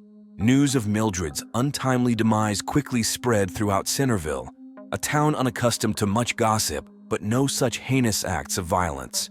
The tight-knit community, usually united in their shared sense of security, now found themselves gripped by fear and uncertainty. Whispers of speculation and theories filled the air, as neighbors huddled together, seeking solace and answers amidst the chaos. In the boringly quiet town of Centerville, Ohio, a dark cloud descended upon its close-knit Rust Belt community. The life of Mildred Labrilla, a retired nurse, took a tragic turn that fateful day. Known for her stern and serious nature, Mildred's demise would leave the town in shock and disbelief. Mildred, 68, was not one to shy away from expressing her opinions and judgments. Her sharp tongue and domineering personality often left her family members feeling suffocated. She meddled in their affairs, imposing her will on them with an iron fist. Despite her abrasive demeanor, Mildred's loyalty to her family knew no bounds. She was willing to go to great lengths to protect them, even if it meant crossing ethical boundaries or resorting to violence. It was on a warm July morning when Angela Labrilla, Mildred's daughter-in-law, made the horrifying discovery of Mildred's corpse. The Centerville Police Department responded swiftly to the distressing call. Detective Rollo Worster and Officer Oscar Grelovich were assigned to the case. With meticulous attention to detail, they combed through the crime scene, searching for any clues that would unravel the truth behind Mildred's untimely death. As they entered the room, the detectives were struck by the eerie cleanliness. There were no signs of struggle or forced entry, leaving them puzzled. The cause of death, suffocation, was determined through a thorough examination, but the question of who was responsible remained unanswered. Detective Worster and Officer Grelovich turned their attention to Mildred's personal life, hoping to uncover any potential motives or suspects. They interviewed family members, neighbors, and friends, piecing together the puzzle of her final days. Rumors circulated throughout the town, speculating on hidden secrets and clandestine affairs. The investigation into Mildred Labrilla's death captivated the small community of Centerville. Local newspapers and television stations covered the case extensively, with headlines splashed across the front pages. The town's residents were on edge, questioning their own safety and the trust they had placed in their neighbors. As the days turned into weeks, Detective Worster and Officer Grelovich tirelessly pursued every lead, determined to bring justice to Mildred and closure to the community. Their investigation would uncover a web of deceit, betrayal, and secrets that would shock Centerville to its core. Angela Labrilla, a 38-year-old woman from Centerville, Ohio, found herself at the center of a shocking crime investigation in July 1991. Angela, known for her kind-hearted nature and gentle demeanor, had long endured the torment of her mother-in-law, Mildred Labrilla. Mildred, a retired nurse and a woman of strong will, had a reputation for being stern and controlling. Her sharp tongue and domineering nature made her a force to be reckoned with in the Labrilla family. Angela, as her only daughter-in-law, bore the brunt of Mildred's wrath, enduring years of constant criticism and even physical abuse. The police, led by Detective Rollo Worster and Officer Oscar Grelovich, focused their attention on Angela as the prime suspect in Mildred's tragic demise. The investigation aimed to uncover any possible motives that Angela might have had for committing such a heinous crime. During the interrogation, Angela's emotions were a mix of anger, frustration, and relief. Anger, stemming from the years of mistreatment she had endured at the hands of Mildred. Frustration, as she had often felt trapped and powerless in her own home. And finally, relief, as the burden of Mildred's control was finally lifted from her shoulders. The detectives delved into Angela's past, seeking to understand the dynamics of her relationship with Mildred. They discovered a pattern of abuse that stretched back years, with Angela enduring not only verbal assaults, but also physical beatings, and even vicious whippings that would leave a legacy of scars on her back. The investigators meticulously documented the instances of abuse, building a case that would shed light on the toxic environment in which Angela had lived. As the investigation progressed, the detectives sought out witnesses who could provide insight into the volatile relationship between Mildred and Angela. Friends and neighbors were interviewed, painting a picture of a woman who ruled her family with an iron fist. The stories of Mildred's controlling behavior were corroborated by multiple sources, further strengthening Angela's claims of abuse. Despite the mounting evidence against Angela, the detectives remained open to other possibilities. They explored alternative theories, considering the potential involvement of other family members or even an unknown assailant. The investigation was far from over, and the truth behind Mildred's tragic demise still eluded the authorities. Jack Labrilla, a 40-year-old man and owner of the local Pizza Hut, became another person of interest in the ongoing investigation into the tragic death of his mother, Mildred Labrilla. As authorities delved deeper into the case, they uncovered a complex web of family dynamics and a history of physical and emotional abuse that may shed light on Jack's potential involvement. Jack, known for his passive demeanor and aversion to conflict, had long endured his mother's domineering personality. Over the decades, Mildred subjected Jack to near constant physical abuse, leaving him with deep emotional and physical scars. Despite the torment he endured, Jack chose to avoid confrontation, opting instead to maintain a semblance of peace within the family. However, his love and loyalty towards his wife, Angela Labrilla, may have pushed Jack to consider drastic measures to protect his family. Angela, who had also been questioned as a suspect, endured years of Mildred's constant criticism and even physical abuse. The couple had long dreamt of a life free from Mildred's oppressive presence, and the tension within the family had reached its breaking point. In the weeks leading up to the tragic event, neighbors reported witnessing heated vitriol between Mildred and Jack. These disputes often revolved around Angela and the couple's desire to break free from Mildred's control. The tension within the household had become palpable, and friends and family members had noticed a change in Jack's behavior. He appeared on edge and increasingly distant, as if burdened by a heavy secret. As investigators meticulously combed through the evidence, they are piecing together a timeline of events leading up to Mildred's death, scrutinizing Jack's movements and interactions in the days and hours preceding the crime, hoping to uncover any clues that may point to his involvement. The police also examined phone records and financial transactions to determine if Jack had any motive or opportunity to carry out such a heinous act. The investigation into the murder of Mildred Labrilla took a surprising turn when new evidence emerged, revealing a web of dark secrets within the peaceful town of Centerville, Ohio.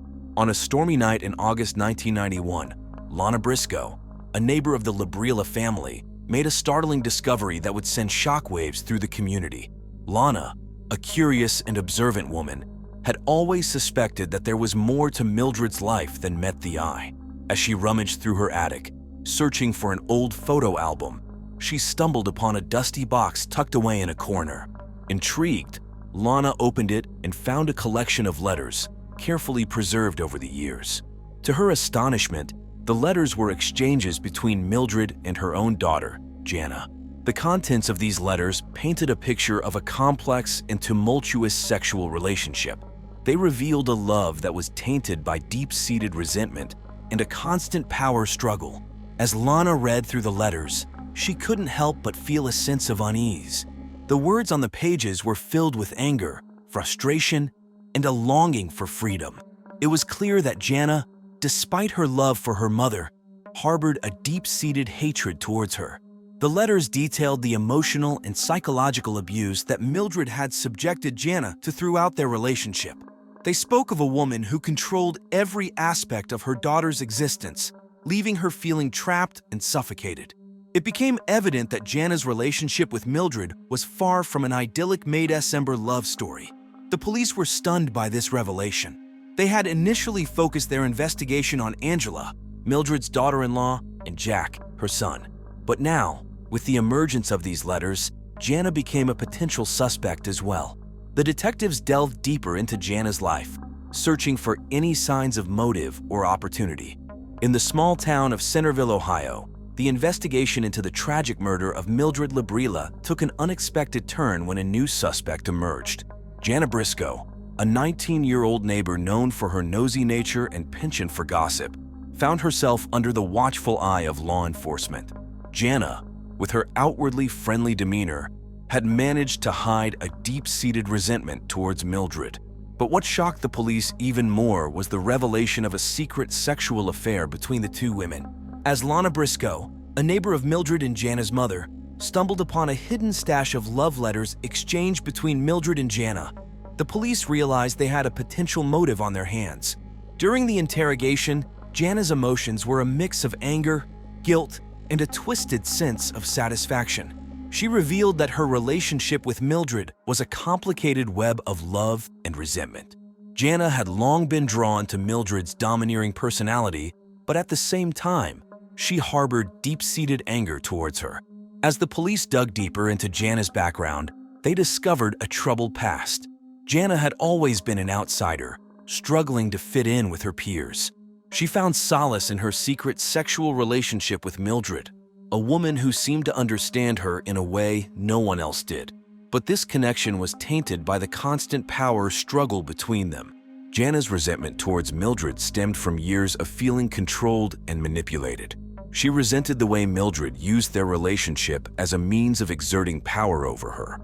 The police began to piece together a motive, as Jana's desire to break free from Mildred's control became increasingly evident. The investigation into Jana's involvement in Mildred's murder continued, as the police delved into her alibi and gathered evidence. They meticulously combed through phone records, interviewed witnesses, and analyzed the letters exchanged between Jana and Mildred. As the town of Centerville buzzed with speculation, the police were determined to uncover the truth. The investigation into Jana Briscoe's potential role in the murder of Mildred Labrilla was far from over. In a stunning turn of events, the Centerville Police Department identified Angela Labrilla, 38, as the perpetrator behind the heinous murder of Mildred Labrilla, her mother-in-law. After an exhaustive investigation, Angela's motive for the crime was revealed, shedding light on the dark secrets that plagued this close-knit community in 1991. The investigation into Mildred's death began when Angela, who had endured years of abuse at the hands of her mother-in-law, made the horrifying discovery of Mildred's lifeless body. The scene was chilling, with a pillow placed forcefully over Mildred's face, suffocating her in her sleep. Angela, overwhelmed with shock and disbelief, immediately alerted the authorities, setting into motion a chain of events that would unravel the truth behind this tragic incident. As the investigation progressed, Angela, despite being known for her gentle demeanor and kind-hearted nature, emerged as the prime suspect. Her tumultuous relationship with Mildred, marked by constant criticism and physical abuse, including beatings and even whippings, provided a motive for the crime. The police interrogated Angela, desperate to uncover the truth behind Mildred's demise. Her response was a mix of anger, frustration, and a glimmer of relief, as she finally felt free from Mildred's control. After painstakingly piecing together the puzzle, the police ultimately identified Angela Labrilla as the murderer. Motivated by a desperate desire to escape Mildred's controlling influence and to protect her family from further harm, Angela took matters into her own hands. Suffocating Mildred with a pillow, she sought to free herself from her mother-in-law's grip and ensure her family's safety. The murder was a tragic consequence of Angela's fear and frustration as she sought to regain control over her own life. The trial that followed Angela Labrilla's arrest was a gripping and emotional journey that captivated the residents of Centerville, Ohio. District Attorney Brianna Alfonsi, known for her tenacity and sharp legal skills, led the prosecution's case against Angela. The courtroom was filled with tension as the trial unfolded, with the victim's family, friends, and curious onlookers anxiously awaiting justice. During the trial, the prosecution meticulously presented their evidence, aiming to prove Angela's guilt beyond a reasonable doubt. They showcased the pillow used to suffocate Mildred Labrilla, expertly linking it to Angela through DNA analysis. They also called upon witnesses, including neighbors who had heard heated arguments between Angela and Mildred, as well as medical professionals who testified to the extent of Mildred's physical abuse. Defense attorney Michael Carl Shrew, renowned for his ability to empathize with his clients, fought tirelessly to present Angela's side of the story. He painted a picture of a woman pushed to her limits, trapped in an abusive relationship with her mother-in-law. Shrew argued that Angela's actions were driven by desperation and a genuine fear for her family's safety. After days of intense deliberation, the jury reached a verdict. Angela Labrilla was found guilty of first-degree murder. The courtroom erupted in a mix of emotions, with some expressing relief that justice had been served, while others questioned whether Angela's desperate circumstances should have been taken into account. Judge Mary Breedlove, known for her strict adherence to the law, delivered the sentencing. Angela was sentenced to life in prison without the possibility of parole. The courtroom fell silent as the weight of the sentence sank in. Some found solace in the closure the sentencing brought, believing that Mildred's death had been avenged. Others, however, felt a sense of unease, wondering if Angela's punishment truly reflected the complexity of the situation. Following the conclusion of the trial, the lives of all those involved were forever altered. Angela Labrilla, now serving a life sentence, grappled with the profound repercussions of her actions. Confined within the walls of the Centerville Correctional Facility, Angela faced the daunting task of rebuilding her life behind bars. The routine of prison life became her new reality, as she navigated the daily challenges and sought solace in the limited freedoms she still possessed. Meanwhile, Jack Labrilla, finally liberated from the clutches of his domineering mother, embarked on a journey of self-discovery and healing. With the weight of his mother's influence lifted, Jack focused on rebuilding his shattered life and protecting his family from further harm. He immersed himself in his work at the local Pizza Hut, a popular dining choice for this Midwestern community starved of places to eat. Jana Briscoe, burdened by the weight of guilt and regret, embarked on a path of redemption.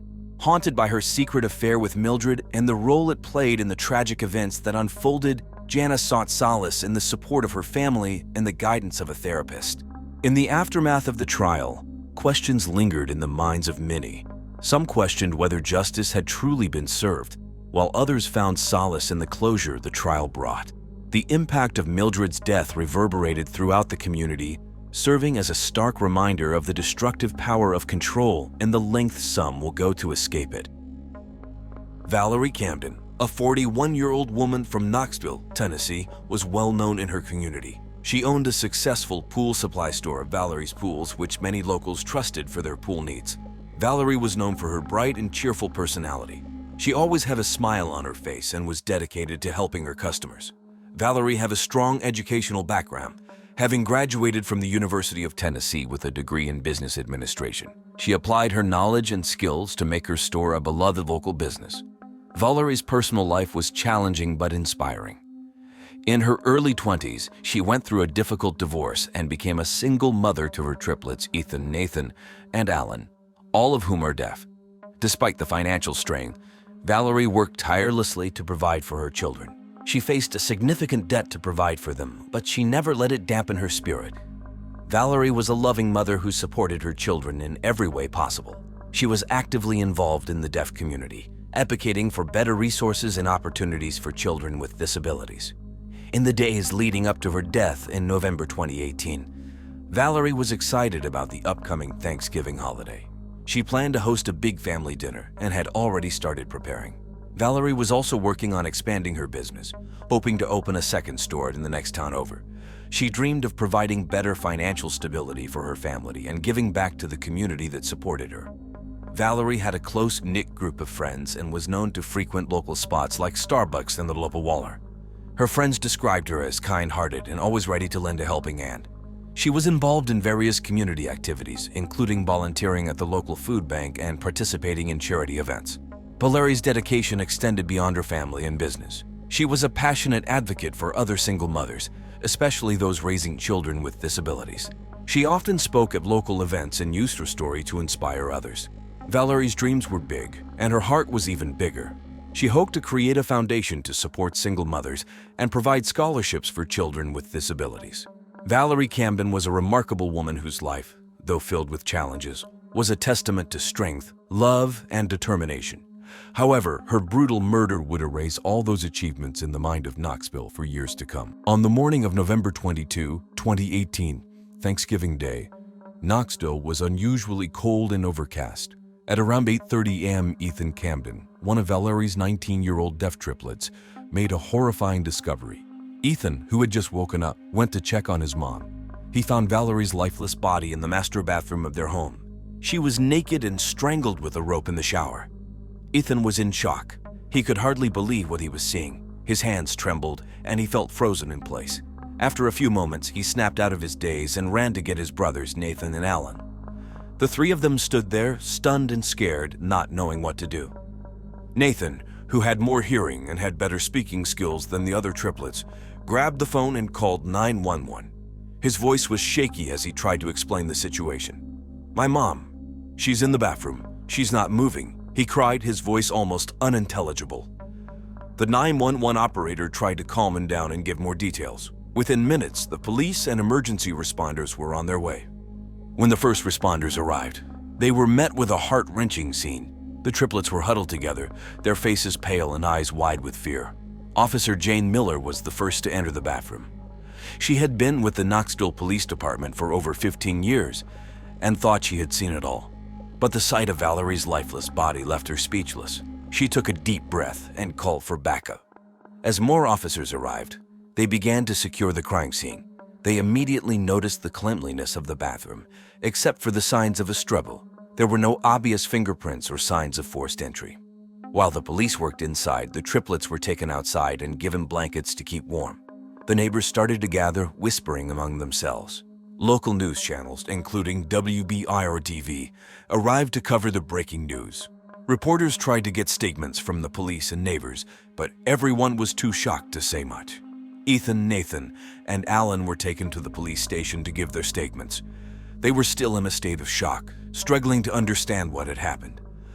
The police knew they had to act quickly to find out who was responsible for this horrific crime. When the Knoxville Police Department arrived at the Camden home on November 22, 2018, it was around 9:00 a.m.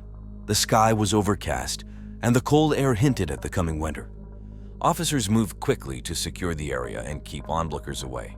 Detective Catherine Bernard and Officer Daniel Ford led the investigation. They were known for their thorough and methodical work. Detective Bernard first spoke with Ethan, Nathan, and Alan Camden, who were still visibly shaken. She gently asked them to describe what happened, and then sent them to the station for detailed statements. Her primary focus now was on the crime scene. The master bathroom, where Valerie Camden's body was found, was eerily clean. Valerie lay naked in the shower, strangled with a rope. The scene suggested a struggle, but there were no signs of forced entry, and the rest of the house was undisturbed. Detective Bernard noted that this indicated the killer was someone Valerie knew and trusted. Detective Bernard and Officer Ford examined the bathroom carefully. The rope used to strangle Valerie was a simple, sturdy type, the kind you might find at a hardware store like Home Depot, known worldwide as America's friendliest big box store.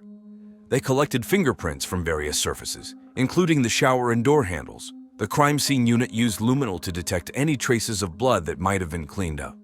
Outside the house, the police set up perimeter. Neighbors gathered, whispering about the tragedy. Local news stations like WBIR-TV and the Knoxville News Sentinel sent reporters to cover the story.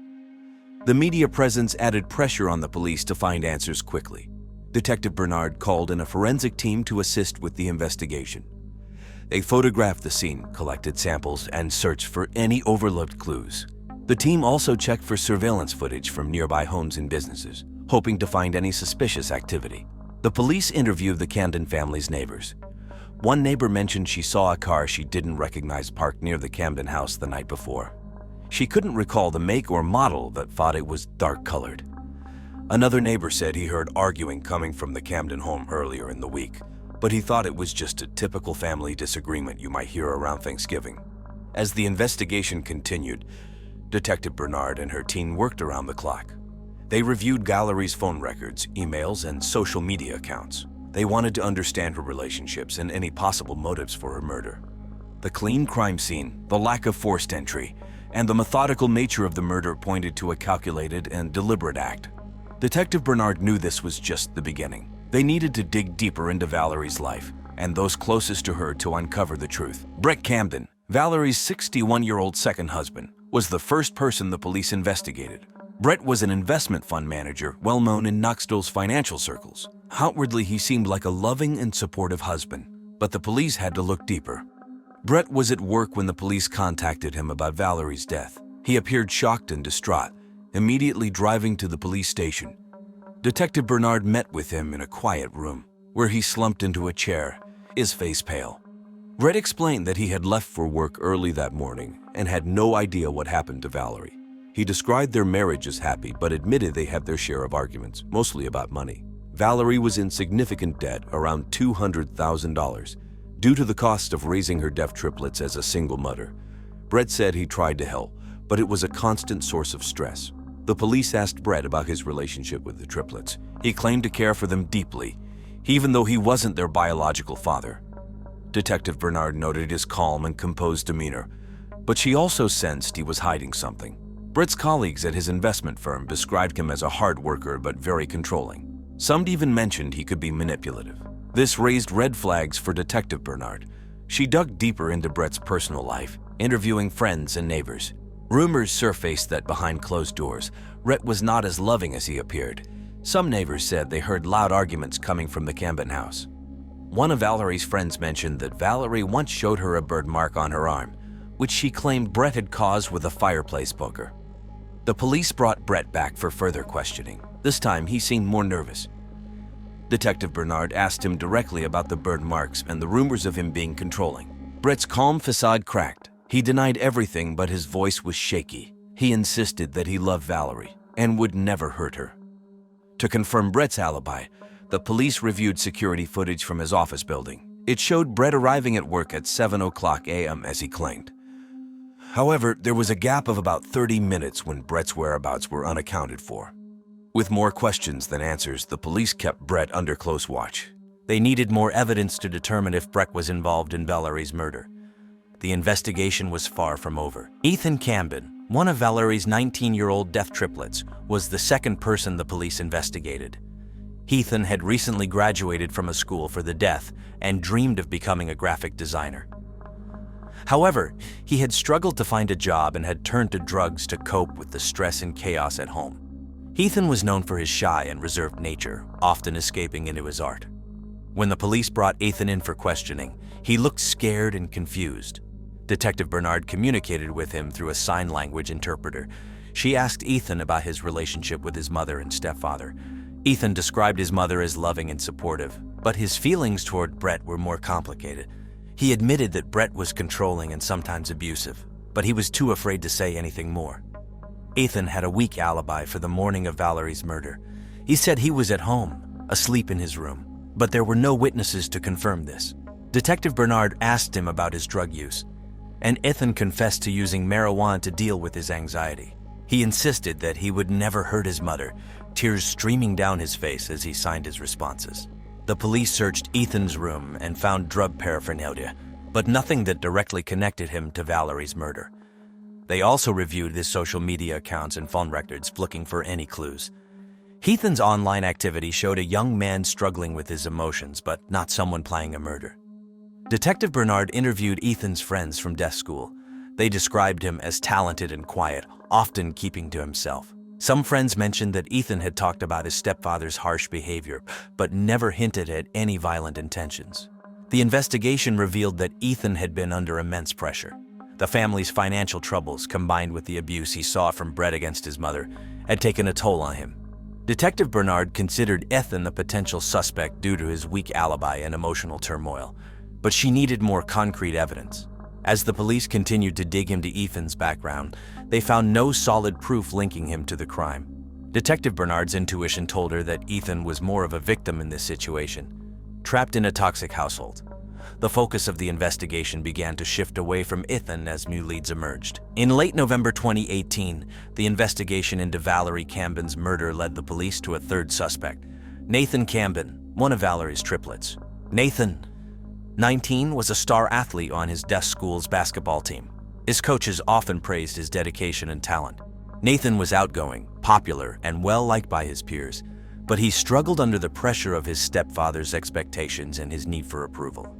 Nathan dreamed of playing basketball professionally. He had posters of NBA stars like LeBron James and Steph Curry on his bedroom walls. His friends saw him as cheerful and friendly, but those closer to him knew about the stress and fear he faced due to Brett's behavior. Detective Catherine Bernard and her team decided to bring Nathan in for questioning. On a crisp, cold morning in late November, they'd met Nathan at the police station. Through a sign language interpreter, Nathan shared his side of the story. He appeared nervous but cooperative with the investigators. Nathan explained that his relationship with Brett had always been strained. Brett's controlling nature and high expectations had caused Nathan significant stress. Brett often belittled him for not having six-pack abs, comparing him unfavorably to his brothers in looks. During the interrogation, Nathan revealed more about Brett's abusive behavior. He recounted instances where Brett had used threats and manipulation to control him and his brothers. Nathan's testimony painted a clearer picture of the toxic environment they had been living in. The police scrutinized Nathan's alibi for the night of Valerie's murder. Nathan claimed he had been at another deaf friend's house, watching the Tennessee Volunteers game on TV. His friend confirmed this alibi, and surveillance footage from a local convenience store showed Nathan and his friend buying snacks during the game. Despite Nathan's cooperation, the police needed more evidence to eliminate him as a suspect. They continued to investigate, analyzing phone records, messages, and other digital footprints. Throughout the day, the police worked diligently to gather all possible evidence from the crime scene to see if Nathan might be the killer. They knew that solving this case would require piecing together the puzzle of Valerie's fraught family relationships. On a chilly Saturday morning of November 24, 2018, a breakthrough came when a neighbor discovered a hidden USB drive in her attic while cleaning. Suspecting it didn't belong to her, she promptly contacted the authorities. Detective Bernard and Officer Daniel Ford responded swiftly, retrieving the USB drive from her home. Back at the police station, forensic experts examined the flash drive and found several video files. When they played the videos, they were horrified. The recordings showed Valerie's triplets, Ethan, Nathan, and Alan, undressing and performing suggestive dances while naked, some with quite complex choreography based on that of K-pop boy bands, both individually and as a group. The videos were addressed to someone named Jonathan, incidentally Brett's middle name. Detective Bernard felt sick as she watched the footage, vomiting profusely into a nearby trash can. It was clear that the triplets were being manipulated into a sexual relationship with someone, most likely Brett Camden, their stepfather. The police felt confident the videos revealed Brett Camden's dark secret. The police immediately brought Ethan, Nathan, and Alan back in for questioning. With the help of a sign language interpreter, the triplets shared their story. They explained how Brett had manipulated them for the past year into sexual relationships, pitting them against each other in various sex games with promises of more time spent with him for the winner. They said they had no idea there was anything wrong with that. Searching Brett's home office, the police discovered additional hidden USB drives containing sex tapes and a journal detailing Brett's disturbing relations with the triplets. In it, he detailed his secret relationship with the triplets, including graphic description of his sex games, and referring to the triplets as his boy harem. Detective Bernard knew this new evidence was crucial. It not only implicated Brett and Valerie's murder, but also uncovered a deeper level of abuse. With this new evidence, the police had a clearer picture of Brett's possible motive. Had he killed Valerie to keep his dark secrets hidden? Police knew Valerie would have planned to leave him and take the triplets with her if she found out. Could Brett, afraid of losing control and facing exposure, have decided to silence Valerie forever? As November 2018 drew to a close, the Knoxville police made a breakthrough in the Valerie Camden murder case.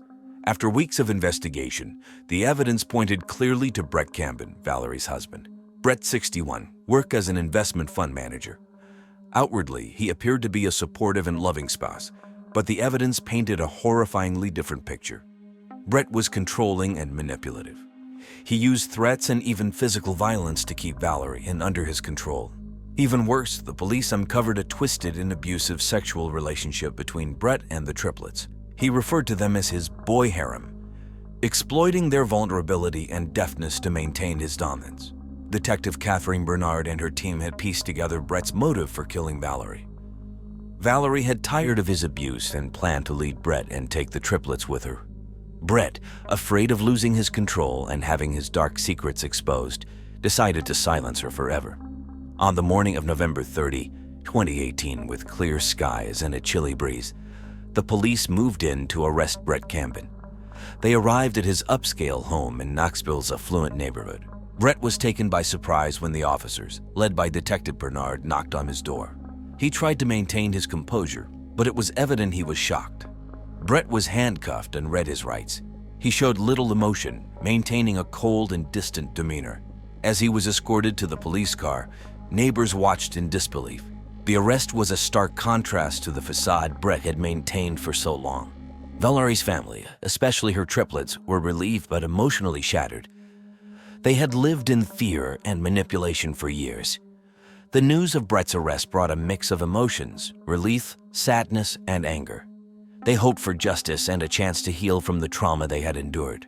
Detective Bernard was determined to ensure Brett faced the full consequences of his actions. She knew the case against him was strong, with the evidence gathered from the hidden USB drives, his journal, and the testimonies of the triplets.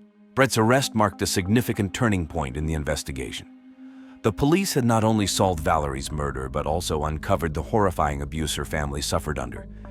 The arrest of Brett Camben marked a significant step in the process, bringing closure to Valerie's grieving family and friends. The trial of Brett Camben began in early December 2018, just as the Knoxville community was preparing for the holiday season. The courtroom was packed with reporters and spectators, all eager to hear the details of the case that had shocked the city. The prosecutor, Mark Schwartzel, a 45-year-old with a reputation for being tough on crime, laid out a compelling case against Brett. He detailed Brett's abusive behavior, the manipulation of the triplets, and the cold-blooded murder of Valerie Camden. Thompson presented the videos found on the USB drives, Brett's journal, and the testimonies of Ethan, Nathan, and Alan.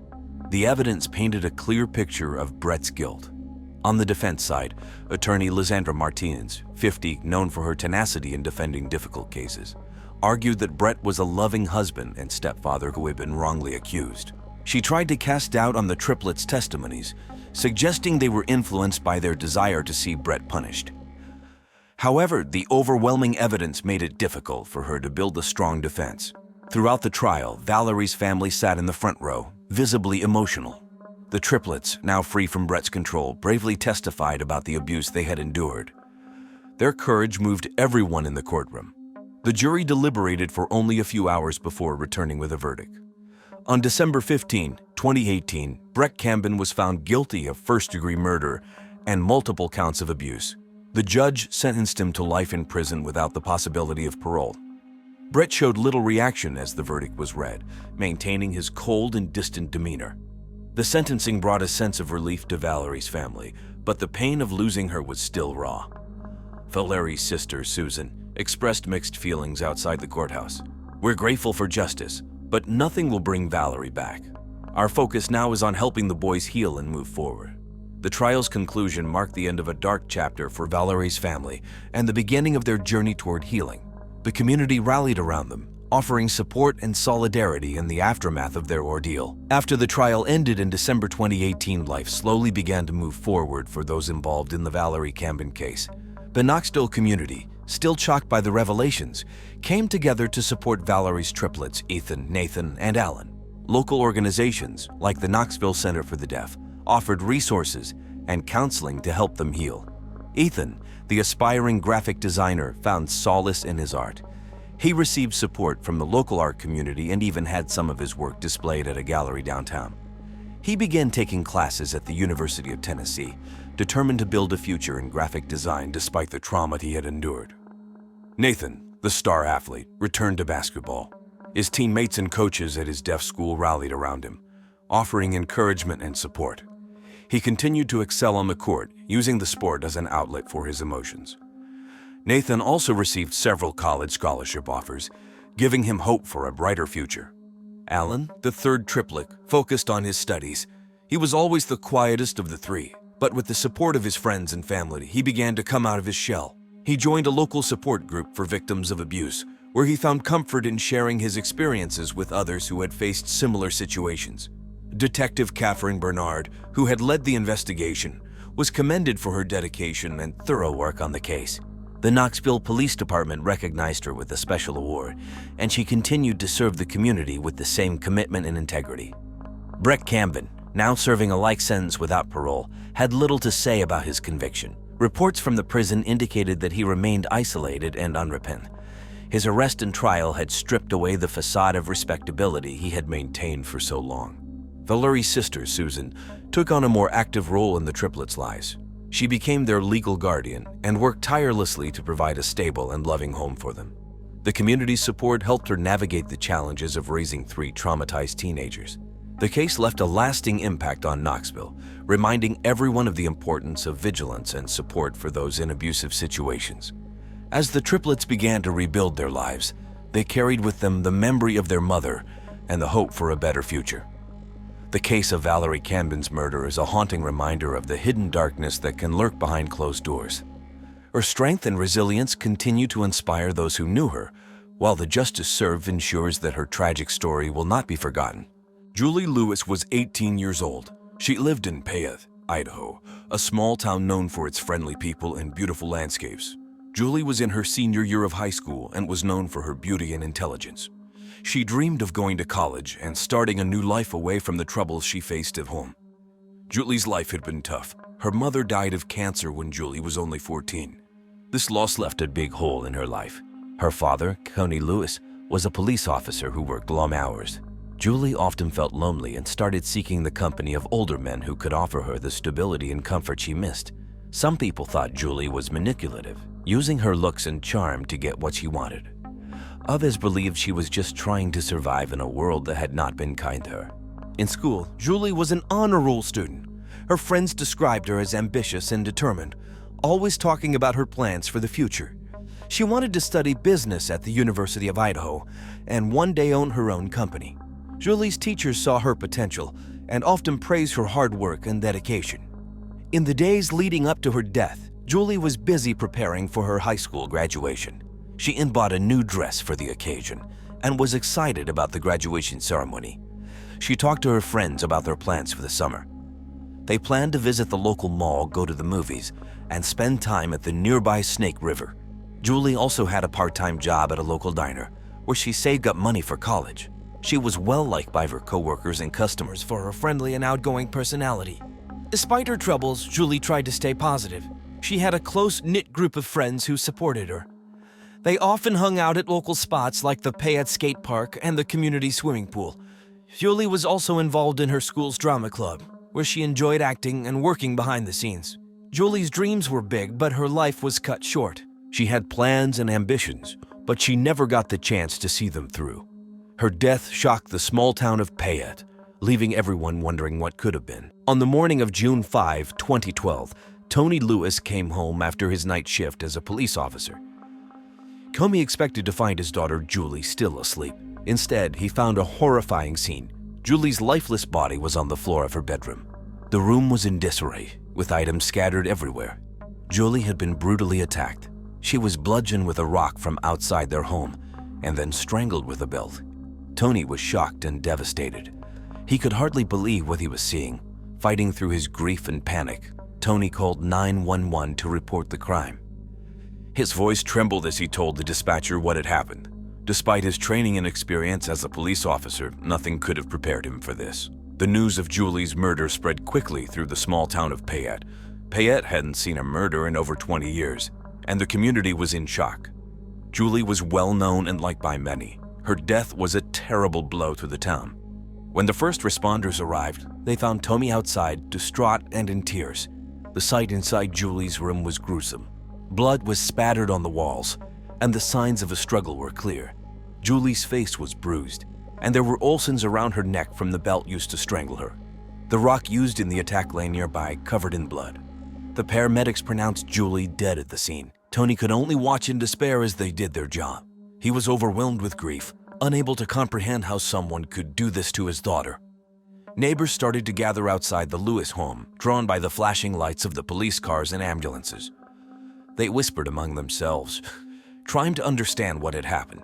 Reporters from local news outlets soon arrived, their cameras and microphones capturing the tragic scene.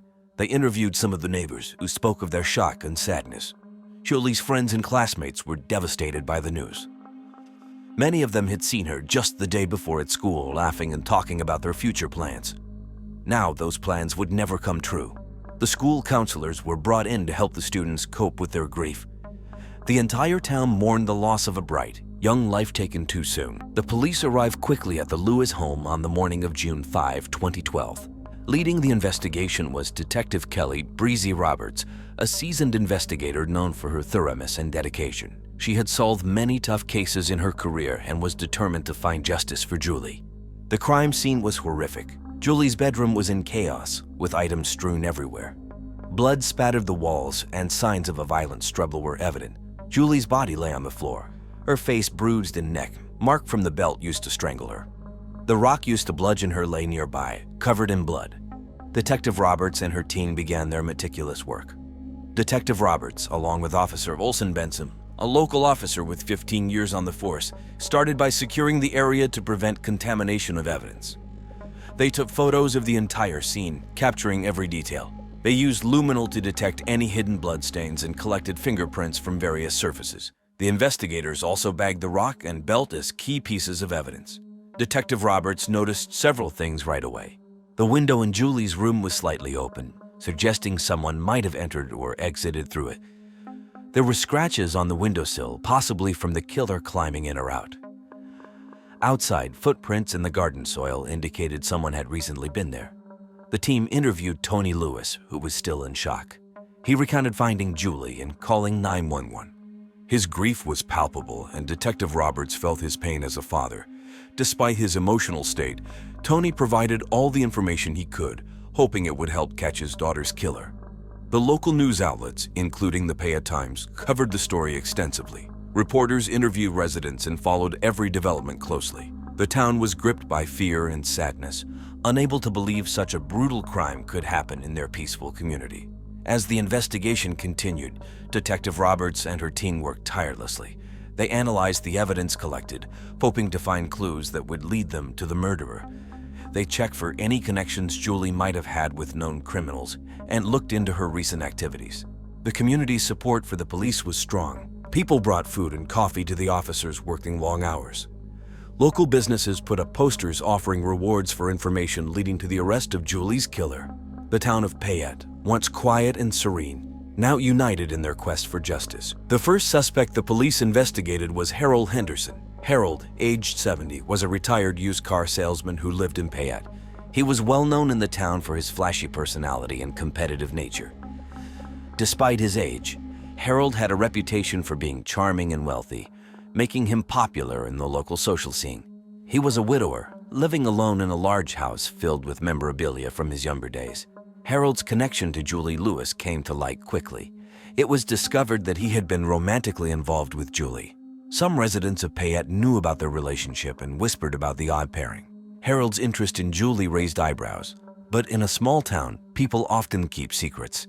Detective Kelly Breezy Roberts and Officer Olson Benson brought Harold in for questioning on June 6, 2012. They wanted to understand the nature of his relationship with Julie and determine if he had a motive for her murder. Harold arrived at the police station dressed neatly, his demeanor calm but slightly defensive. During the interrogation, Harold admitted to his relationship with Julie but denied any involvement in her death. He claimed they had a consensual sexual relationship, started only after she turned 18, and that he cared deeply for her. However, Harold's competitive streak, especially with his twin brother Alan, suggested a possible motive. Harold and Alan had a long history of rivalry, and both had been vying for Julie's attention. Harold's calm and confident demeanor began to waver as Detective Roberts pressed him on his whereabouts on the night of the murder. Harold stated he was at home, watching a rerun of NCIS on CBS. He insisted he had no reason to harm Julie and was shocked by her death. However, his answers were vague, and he couldn't provide a solid alibi. The police also investigated Harold's financial records. They found that he had been giving Julie money regularly, which could have been a source of tension if he discovered she was manipulating him. Harold's phone record showed multiple calls and messages to Julie in the days leading up to her death, indicating frequent communication. Despite his denials, the police felt Harold had the motive and opportunity to commit the crime. His history of competitiveness with Alan and his romantic involvement with Julie painted a troubling picture. The investigators kept a close eye on Harold, looking for any inconsistencies in his story and waiting for any evidence that might link him directly to the murder. As the investigation continued, Harold remained a prime suspect. His flamboyant personality and competitive nature, coupled with his involvement with Julie, made him a central figure in the case. The town of Payette watched closely as the police worked to uncover the truth behind Julie's tragic death. The second suspect in the investigation was Alan Henderson, Harold's twin brother. Alan, also 70 years old, was a retired high school history teacher. Known for his intellect and passion for teaching, Alan was respected and well-liked in Payette. He had a reputation for being level-headed and scholarly, a stark contrast to his more flamboyant brother. Alan had never married and was often seen as a bachelor who enjoyed his solitude. He spent much of his time reading and participating in community events. Despite his age, Alan had a magnetic personality that attracted people of all ages. He was particularly fond of attending local book clubs and giving lectures at the town library. The police discovered that Alan, like his brother, had also been romantically involved with Julie Lewis. This revelation shocked many in the town, as Alan was viewed as a more reserved and dignified figure. Detective Kelly Breezy Roberts and Officer Olson Benson brought Alan in for questioning on June 7, 2012, to understand his relationship with Julie and his potential motives. Alan arrived at the police station looking composed, dressed in a tweed jacket that hinted at his scholarly background. During the interrogation, he admitted to his relationship with Julie, but insisted it was platonic. He explained that he enjoyed her company and found her bright and ambitious. Alan's affection for Julie was evident, but he denied any romantic involvement. Detective Roberts pressed Alan about his whereabouts on the night of Julie's murder. Alan stated he was at home, working on a lecture for the local historical society. He mentioned reading a book about the Civil War, a topic he was passionate about. However, his alibi was weak, as he lived alone and had no witnesses to confirm his story. Alan's demeanor during the interrogation was calm but saddened. He expressed disbelief that Julie could be dead. He cooperated fully with the police, providing them with his phone records and access to his home. The investigators found nothing suspicious at his residence, but they continued to scrutinize his interactions with Julie. The police also interviewed people who knew Alan. His colleagues and former students spoke highly of him, describing him as a dedicated teacher who cared deeply about education. Despite his calm exterior, the possibility of betrayal by Julie could have triggered a strong emotional response. As the investigation progressed, Alan remained a key suspect. His scholarly nature and apparent innocence contrasted sharply with the dark motives uncovered. The police continued to explore every lead, determined to uncover the truth behind Julie's murder and the Henderson brothers' involvement. The third suspect in Julie Lewis' murder investigation was her father, Tony Lewis. Tony, 45, was a police officer in Payette, Idaho. Known for his protective nature, Tony was a well-liked figure in the community. He had become close to the Henderson brothers over the years, often acting as a mediator between the two. Tony's connection to Julie was evident, as he was her father and lived next door to Alan Henderson. The police had to consider every possibility, even the uncomfortable one that Tony might be involved. Detective Kelly Breezy Roberts and Officer Olson Benson decided to question Tony on June 8, 2012. Tony was still reeling from the shock of finding his daughter's body. When he arrived at the police station, he looked tired and grief-stricken. During the interrogation, Tony recounted his actions on the night of the murder. He had been working a night shift, which he often did to provide for Julie after the death of her mother. Tony insisted he had no reason to harm his daughter and was devastated by her death. Detective Roberts asked Tony about his relationship with the Henderson brothers. Tony admitted he knew about their interest in Julie and had tried to keep the peace between them. He expressed his frustration over their rivalry, which had caused tension in the neighborhood. Despite this, Tony was adamant that he had no involvement in the crime. The police looked into Tony's background and found no history of violence or misconduct. His colleagues at the police department spoke highly of him, describing him as a dedicated officer and loving father. However, the investigators had to consider the possibility that Tony's protective instincts might have driven him to a breaking point. Tony provided his phone records and cooperated fully with the investigation. The record showed he had been on duty at the time of the murder, but the police needed to verify this alibi thoroughly. They checked surveillance footage from the police station and confirmed Tony's presence there during the critical hours. The police also interviewed neighbors and friends of Tony. Most described him as a caring father who was deeply affected by his wife's death and determined to give Julie a better life. Some, however, mentioned that Tony had become more stressed and irritable in recent months, possibly due to the pressure of raising a teenager alone. Despite Tony's grief and cooperation, the police had to keep all possibilities open. His close proximity to the crime scene and his protective nature were significant factors in the investigation. Detective Roberts and her team continued to examine every piece of evidence, knowing that solving the case required looking at every angle, no matter how painful. As the investigation unfolded, Tony remained under scrutiny. The small town of Payette watched closely, hoping for answers and justice for Julie. The police were determined to find the truth, and Tony's involvement, if any, would be uncovered through their relentless efforts. On June 10, 2012, around 3:00 p.m., new evidence came to light.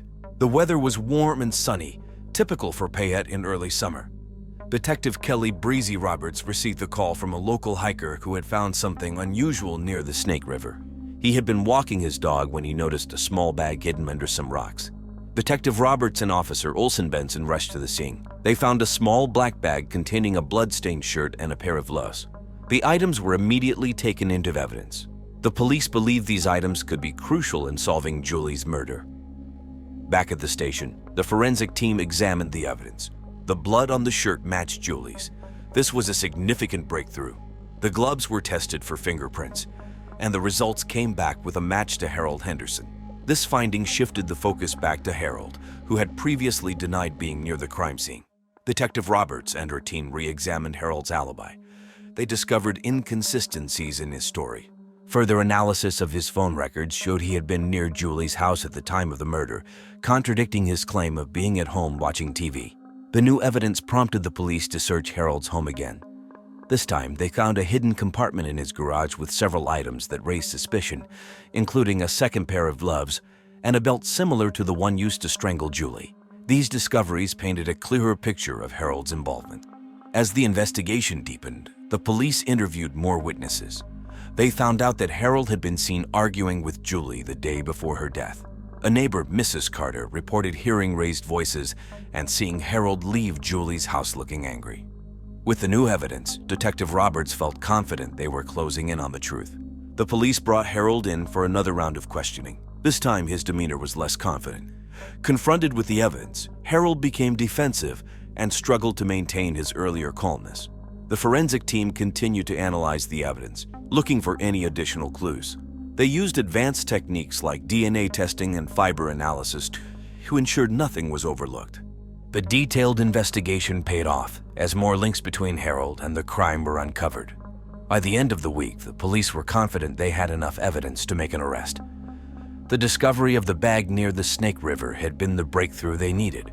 The town of Payette waited anxiously for justice to be served. On June 12, 2012, the police were ready to make an arrest. Detective Kelly Breezy Roberts had pieced together the evidence pointing to Harold Henderson as the murderer.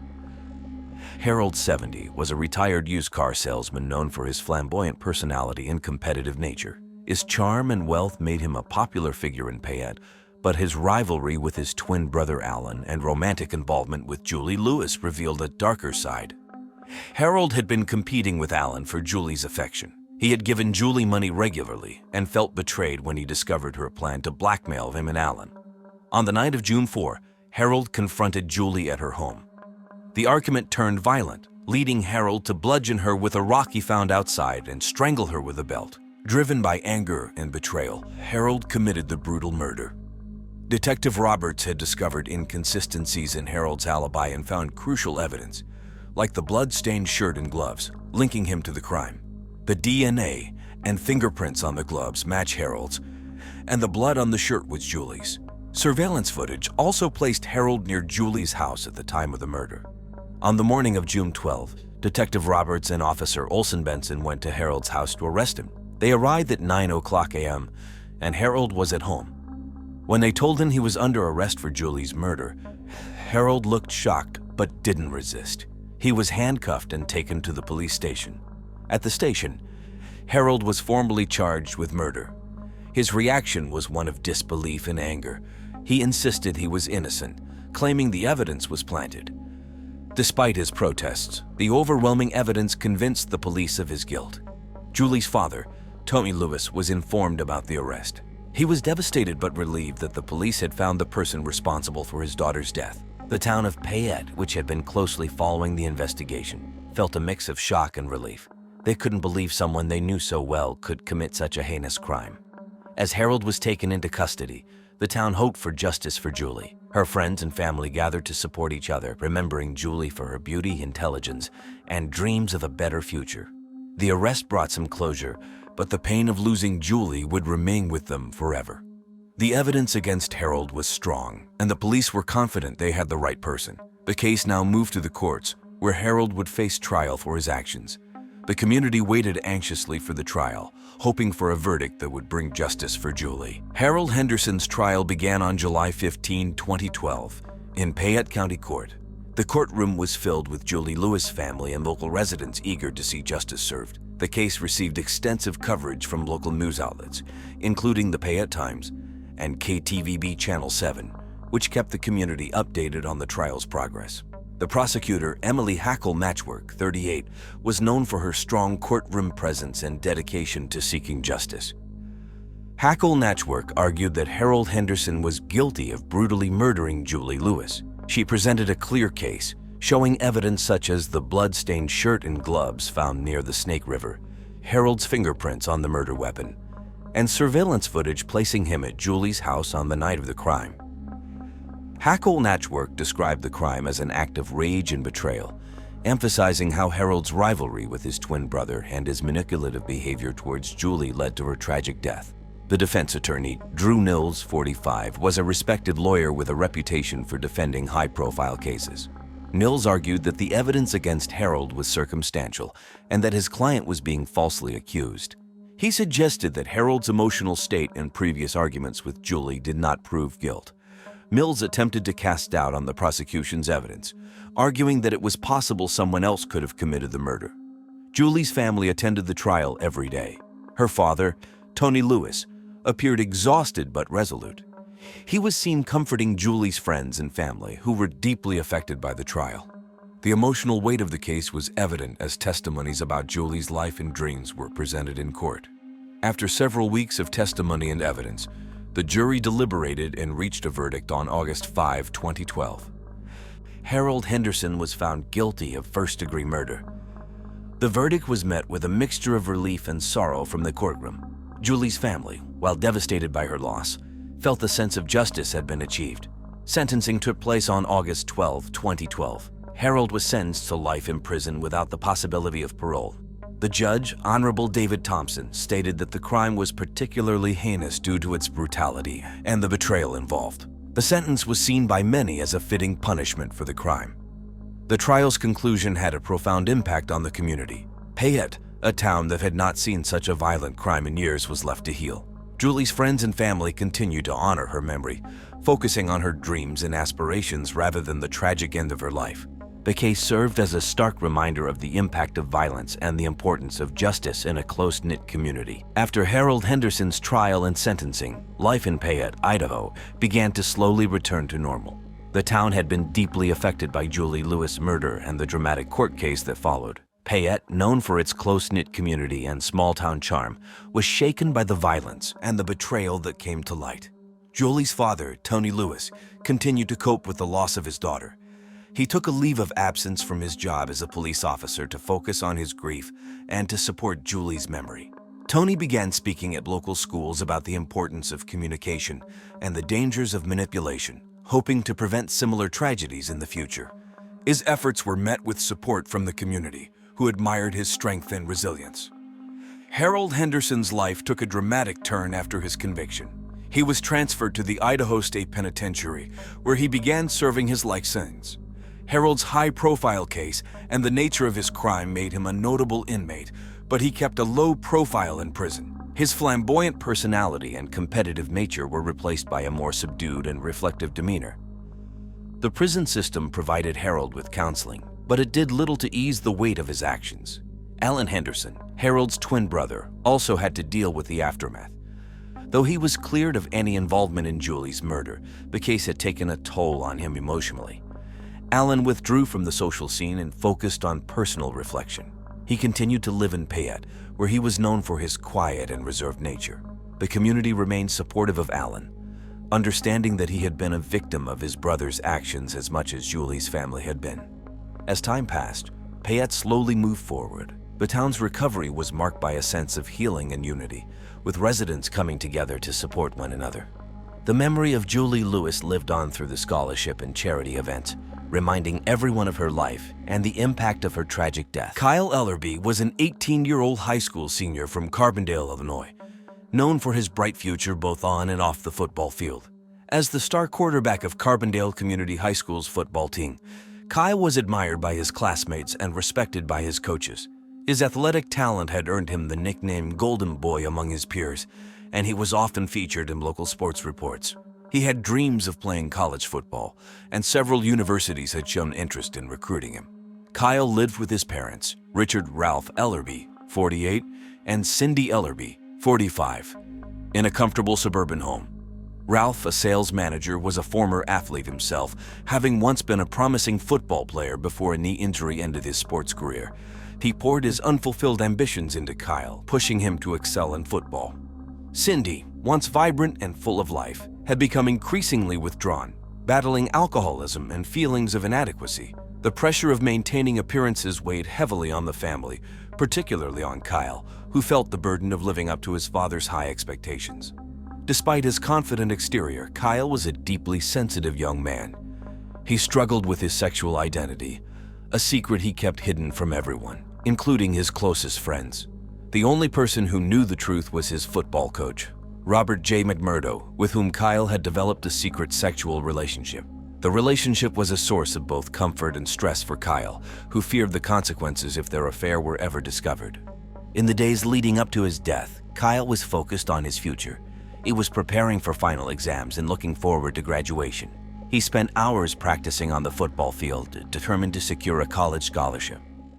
However, the stress of maintaining his secret life took its toll.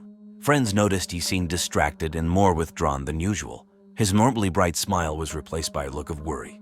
At home, tensions were high, with his mother's drinking spiraling out of control and his father's demands growing more intense. Kyle's last days were a mix of hope and fear as he balanced his dreams of a bright future with the shocking secrets that would ultimately lead to his tragic end. On the morning of May 12, 2014, at around 7:30 a.m., Ralph Ellerby walked downstairs into the basement of his family's home in Carbondale, Illinois, expecting to find his son Kyle getting ready for school. Instead, Ralph stumbled upon a scene that would haunt him forever. Kyle's lifeless body was sprawled at the bottom of the stairs, surrounded by sports equipment and memorabilia, including the football trophies he had won over the years. The basement, usually a place of pride for the Ellerby family, had become the site of a tragic discovery. Ralph's first reaction was shock. He stood frozen for a moment, unable to process what he was seeing. The 48-year-old sales manager, who had always been so proud of his son's accomplishments, now felt a wave of panic and disbelief wash over him. He rushed to Kyle's side, desperately checking for signs of life, but it was clear that his son was gone. The boy who had been the center of his world, the one he had pushed so hard to succeed, was now lying dead at his feet. After a few moments, Ralph managed to gather himself enough to call 911. His voice was shaky and hoarse as he reported what he had found. "My son, he's not breathing," he stammered. The 911 operator tried to keep him calm, asking for details, but Ralph could barely focus on the questions. All he could think about was Kyle and the horrible realization that his son would never fulfill the dreams they had both worked so hard for. When the paramedics arrived a few minutes later, they confirmed what Ralph had already known deep down. Kyle was dead. The scene was eerily quiet, with only the sound of Ralph's heavy breathing and the distant hum of a television in the living room, which had been left on. Cindy Ellerby, Kyle's mother, drunk and still asleep upstairs, was unaware of the tragedy that had just unfolded. It wasn't until Ralph's anguished cries echoed through the house that she awoke, disoriented, and still groggy from the night before. When she finally realized what had happened, her screams pierced the quiet morning, adding to the grief that was now overwhelming the Ellerby household. The Carbondale police arrived at the Ellerby residence around 8:00 a.m. on May 12, 2014, just minutes after Ralph's frantic 911 call. Leading the investigation was Detective Sally O'Malley, a seasoned officer known for her sharp instincts and no-nonsense approach.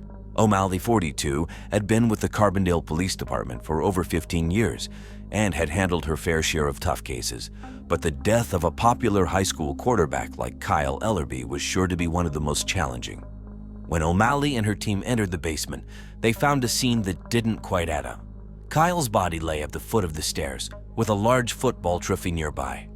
The room was cluttered with sports equipment. Helmets, jerseys, and footballs were scattered around. But there was something about the positioning of the body and the items around it that caught O'Malley's attention. The detective noted that while Kyle's head injury appeared consistent with the fall, a lack of blood and the angle of his body suggested something more sinister. The basement was dimly lit, with only a few small windows allowing in the morning light. The walls were adorned with posters of NFL stars like Peyton Manning and Tom Brady, and the shelves were lined with trophies, highlighting Kyle's impressive athletic achievements. O'Malley carefully examined the scene, noting the absence of any clear signs of struggle, but her experience told her that what seemed like an accident could easily be a staged crime. As the forensics team began their work, taking photos and collecting evidence, O'Malley focused on the heavy football trophy that was lying next to Kyle. It was large enough to inflict a fatal blow, and there were faint smudges on it that looked like fingerprints. The detective ordered it to be bagged as evidence, suspecting it could be the murder weapon. The rest of the house was searched as well. The living room still had the TV on, playing Good Morning America on ABC, while Cindy Ellerby sat on the couch in shock, a half-empty bottle of vodka on the coffee table in front of her. Ralph, who had made the initial discovery, was pacing the floor, visibly distraught but cooperating with the officers. Detective O'Malley's instincts told her this wasn't just a tragic accident. The eeriness of the scene, combined with the odd details, hinted at something far more complex. As the investigation unfolded, it would soon become clear that Kyle Ellerby's death was not what it appeared to be. The first person Detective O'Malley turned her attention to was Coach Robert J. McMurdo, the 46-year-old football coach at Carbondale Community High School. Coach McMurdo was well known in the community, not just for leading the football team to numerous victories, but also for his charismatic and authoritative presence. He had a reputation for being tough but fair, someone who could bring out the best in his players. Underneath his confident exterior, however, O'Malley suspected there might be more to the coach than met the eye.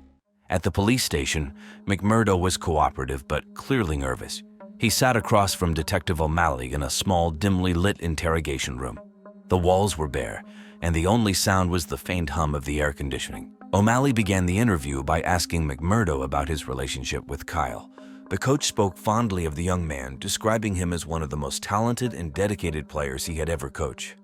With that body of his, Kyle had a natural gift, McMurdo said, his voice trembling slightly. He could read the field like no one else. I had big plans for him. But when O'Malley pressed further, asking if their relationship extended beyond the football field, McMurdo hesitated. His discomfort was palpable as he struggled to maintain his composure. He admitted he cared about Kyle, but only as a coach cares for any of his players. O'Malley wasn't convinced. She could see the guilt in his eyes, the fear of something being exposed. She then asked directly about any sexual relationship between him and Kyle, a question that made McMurdo visibly tense. His denial was immediate, but there was a quiver in his voice that O'Malley couldn't ignore. The detective then shifted the conversation to the morning of Kyle's death, asking McMurdo about his whereabouts and whether he had any contact with Kyle that day. The coach insisted he was at home preparing for practice and hadn't spoken to Kyle since the previous day. However, when O'Malley presented him with a record of sexually explicit text messages and naked pictures sent between him and Kyle, sent late the night before, McMurdo's calm demeanor began to crack. McMurdo's face went pale as he realized the evidence against him was mounting. He had a body like Adonis, he exclaimed. Robert told police he was conflicted by his romantic relationship with Kyle, which turned sexual after watching Kyle shower after a practice. He said he genuinely loved the young man, but he knew the consequences if their affair were ever discovered.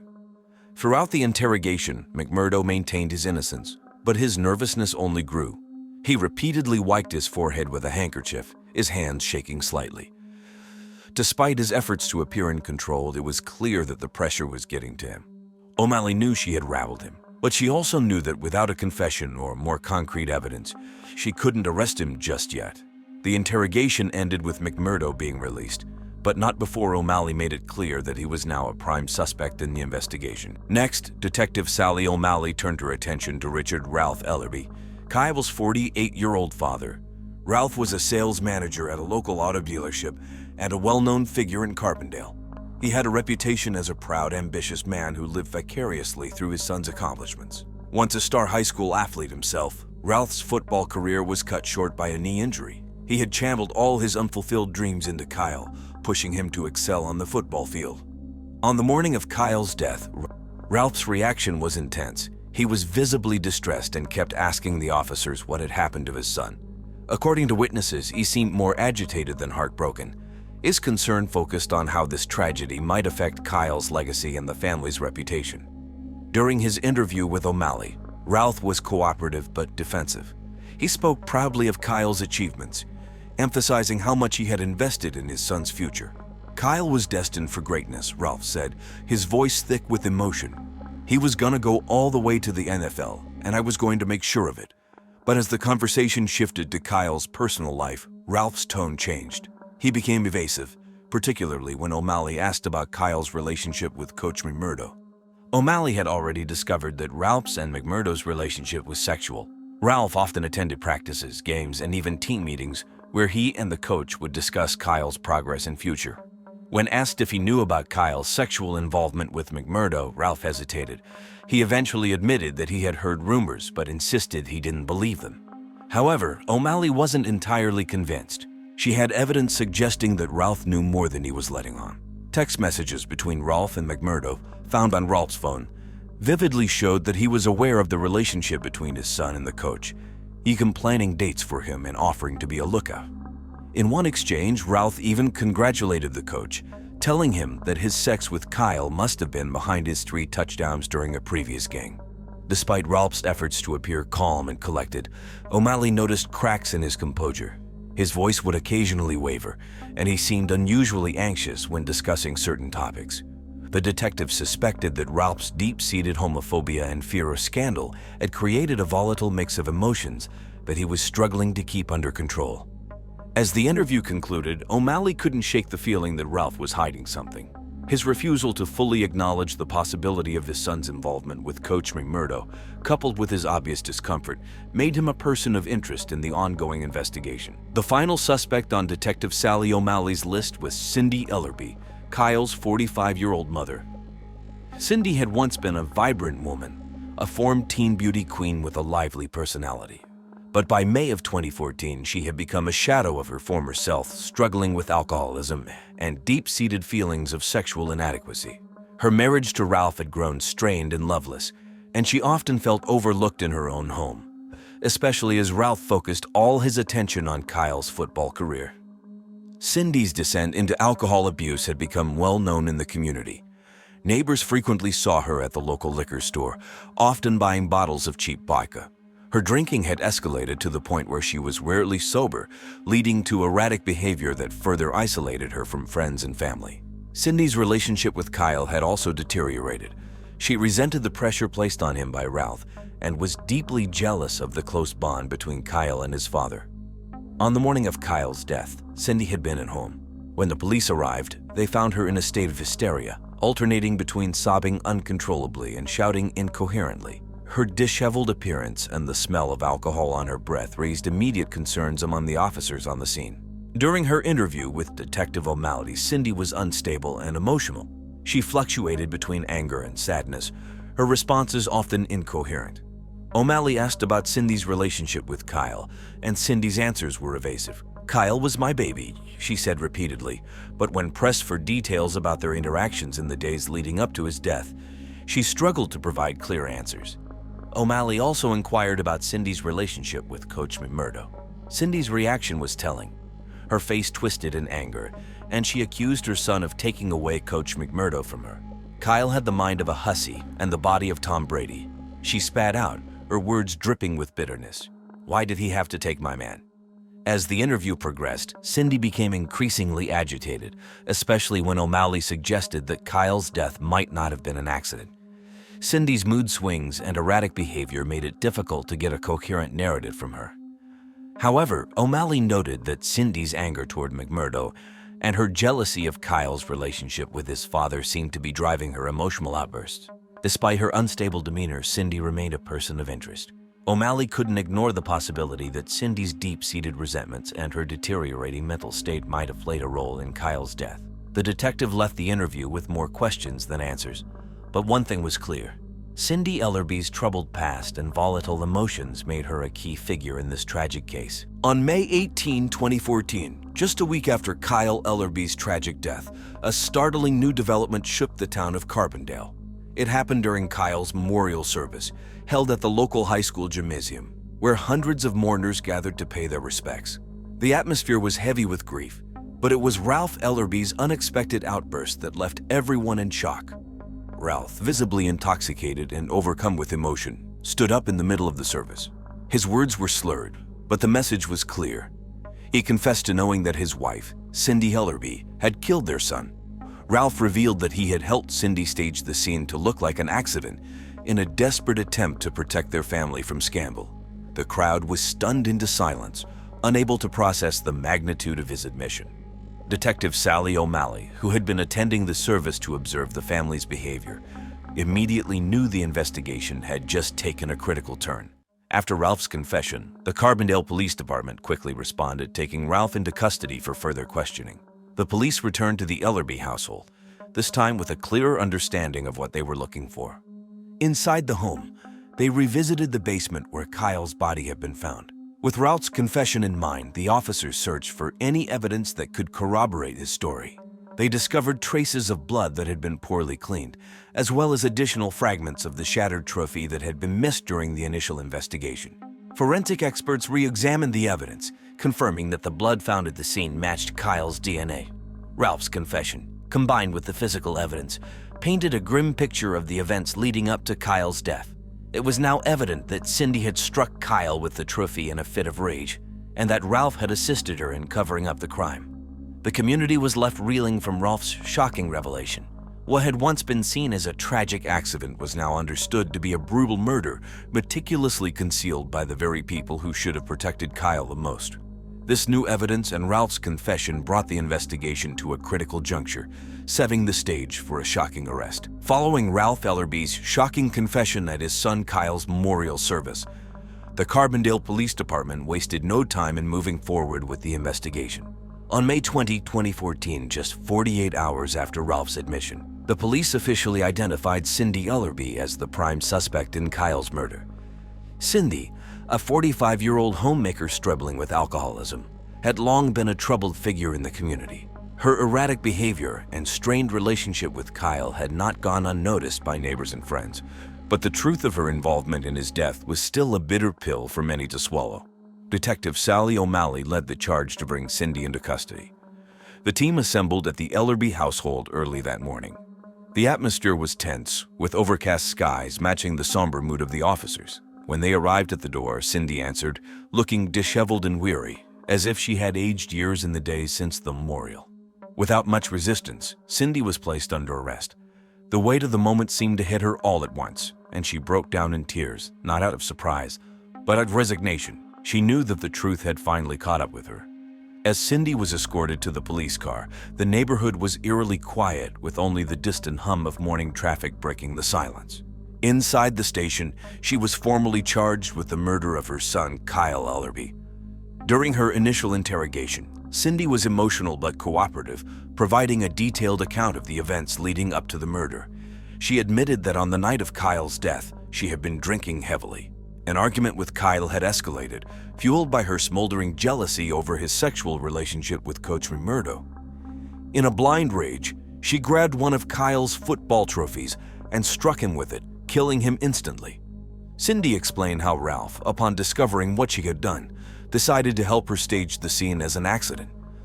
Together, they dragged Kyle's body to the bottom of the basement stairs and scattered sports equipment around to make it appear as though he had fallen. Ralph had hoped that this would keep their family's dark secret hidden, but his conscience ultimately betrayed him.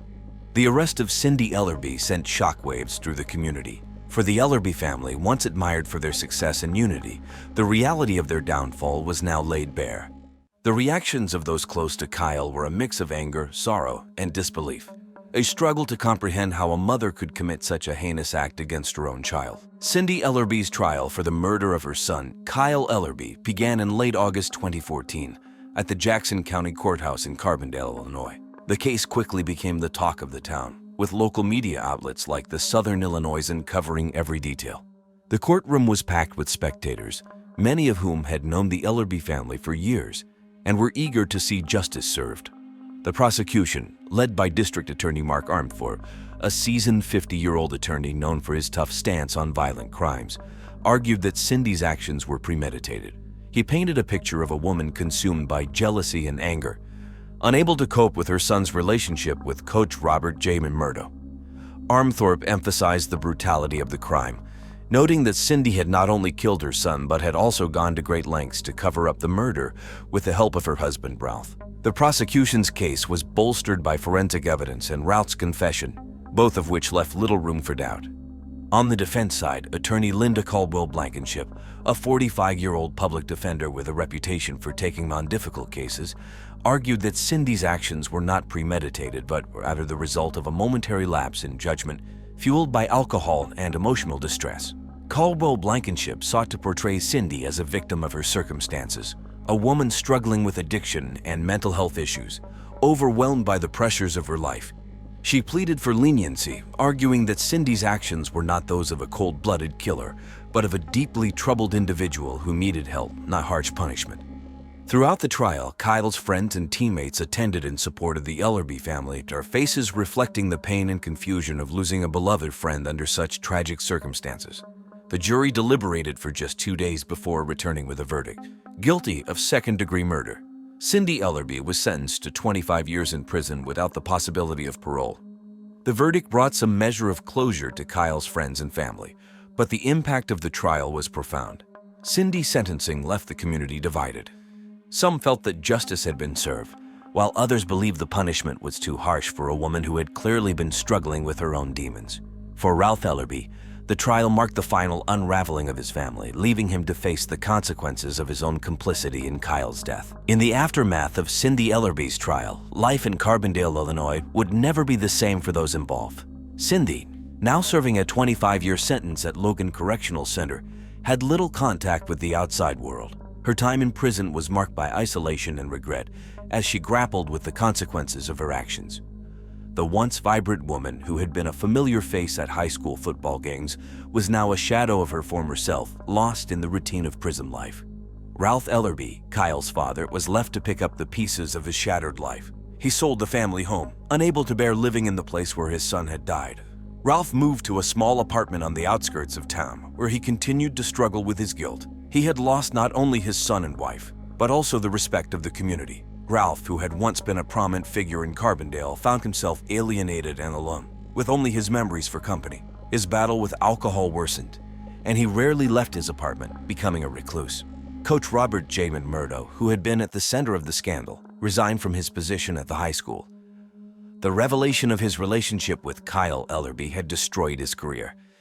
Despite never being charged with a crime, the damage to his reputation was irreversible. McMurdo moved out of state, trying to rebuild his life in anonymity. However, the stigma followed him, and he found it difficult to escape the shadows of his past. He took on low-profile jobs, avoiding any roles that would put him back in the public eye. The community of Carbondale, once united in support of the Ellerby family, was left divided and disillusioned. The trial had exposed the darker side of the town, shattering the image of a perfect community. In the years that followed, the memory of Kyle Ellerby's tragic death lingered, a reminder of the secrets that can tear a family and a town apart. Laura Bennett was a 42-year-old woman who owned a hair salon in Waterloo, Iowa. Her salon, Laura's Hair Haven, was the only one for hundreds of miles in this part of the Midwest where hoodies are considered common wedding attire. She was very dedicated to her clients, many of whom became her friends. Laura was known for her charm and bubbly personality.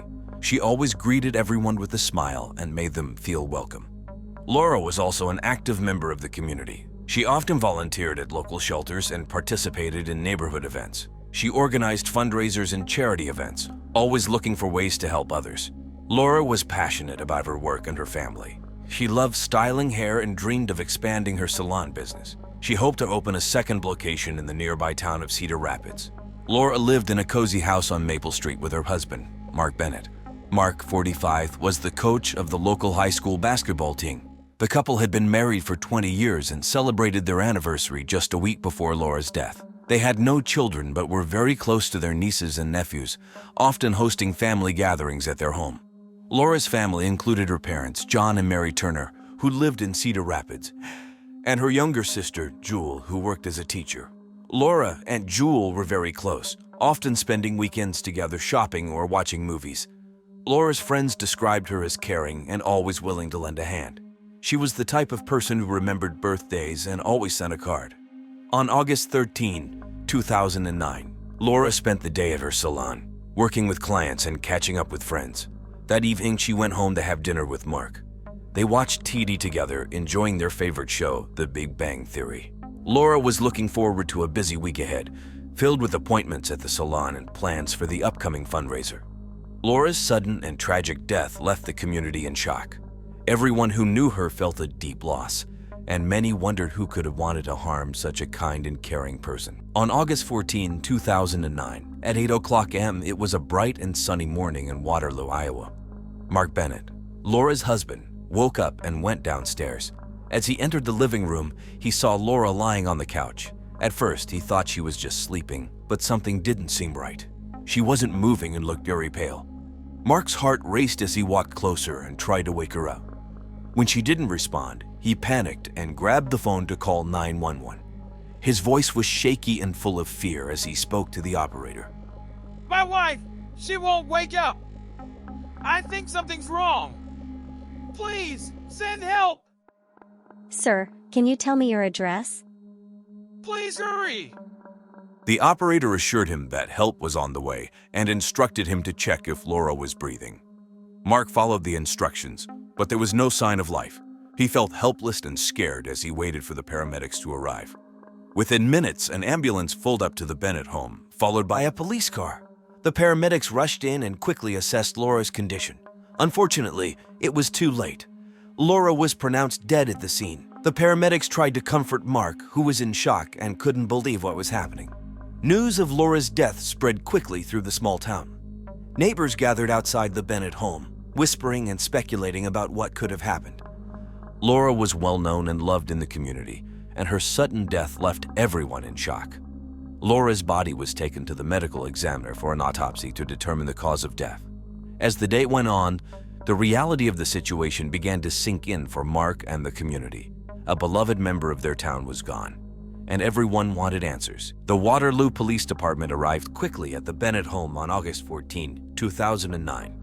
It was a sunny morning, and the usually quiet Maple Street was now filled with the flashing lights of police cars and an ambulance. Detective Sarah Collins Miller and Detective Joe Roberts, both well-respected in the community, led the investigation. Detective Miller was known for her keen attention to detail, while Detective Roberts was praised for his methodical approach. As they entered the house, they were struck by how peaceful everything looked. Laura Bennett was found lying on the couch in the living room. There were no signs of a struggle, and nothing appeared out of place. Laura looked as if she had simply fallen asleep, but the detectives knew something much more sinister had occurred. The detectives began their investigation by speaking with Mark Bennett, Laura's husband. He was visibly distraught and still in shock from finding his wife that morning. Mark explained that Laura had seemed fine the night before, and he couldn't understand what had happened. The detectives took note of his calm yet detached demeanor, making sure to record his every word. Next, the detectives examined the crime scene. The living room was tidy, with Laura's favorite magazines, like People and Better Homes and Gardens, a highbrow magazine by Iowa standards, neatly stacked on the coffee table. A cup of tea sat untouched next to a partially finished crossword puzzle from the local newspaper, the Waterloo Cedar Falls Courier. Detective Miller noticed a faint, unusual odor in the room, which she later identified as coming from Laura's teacup.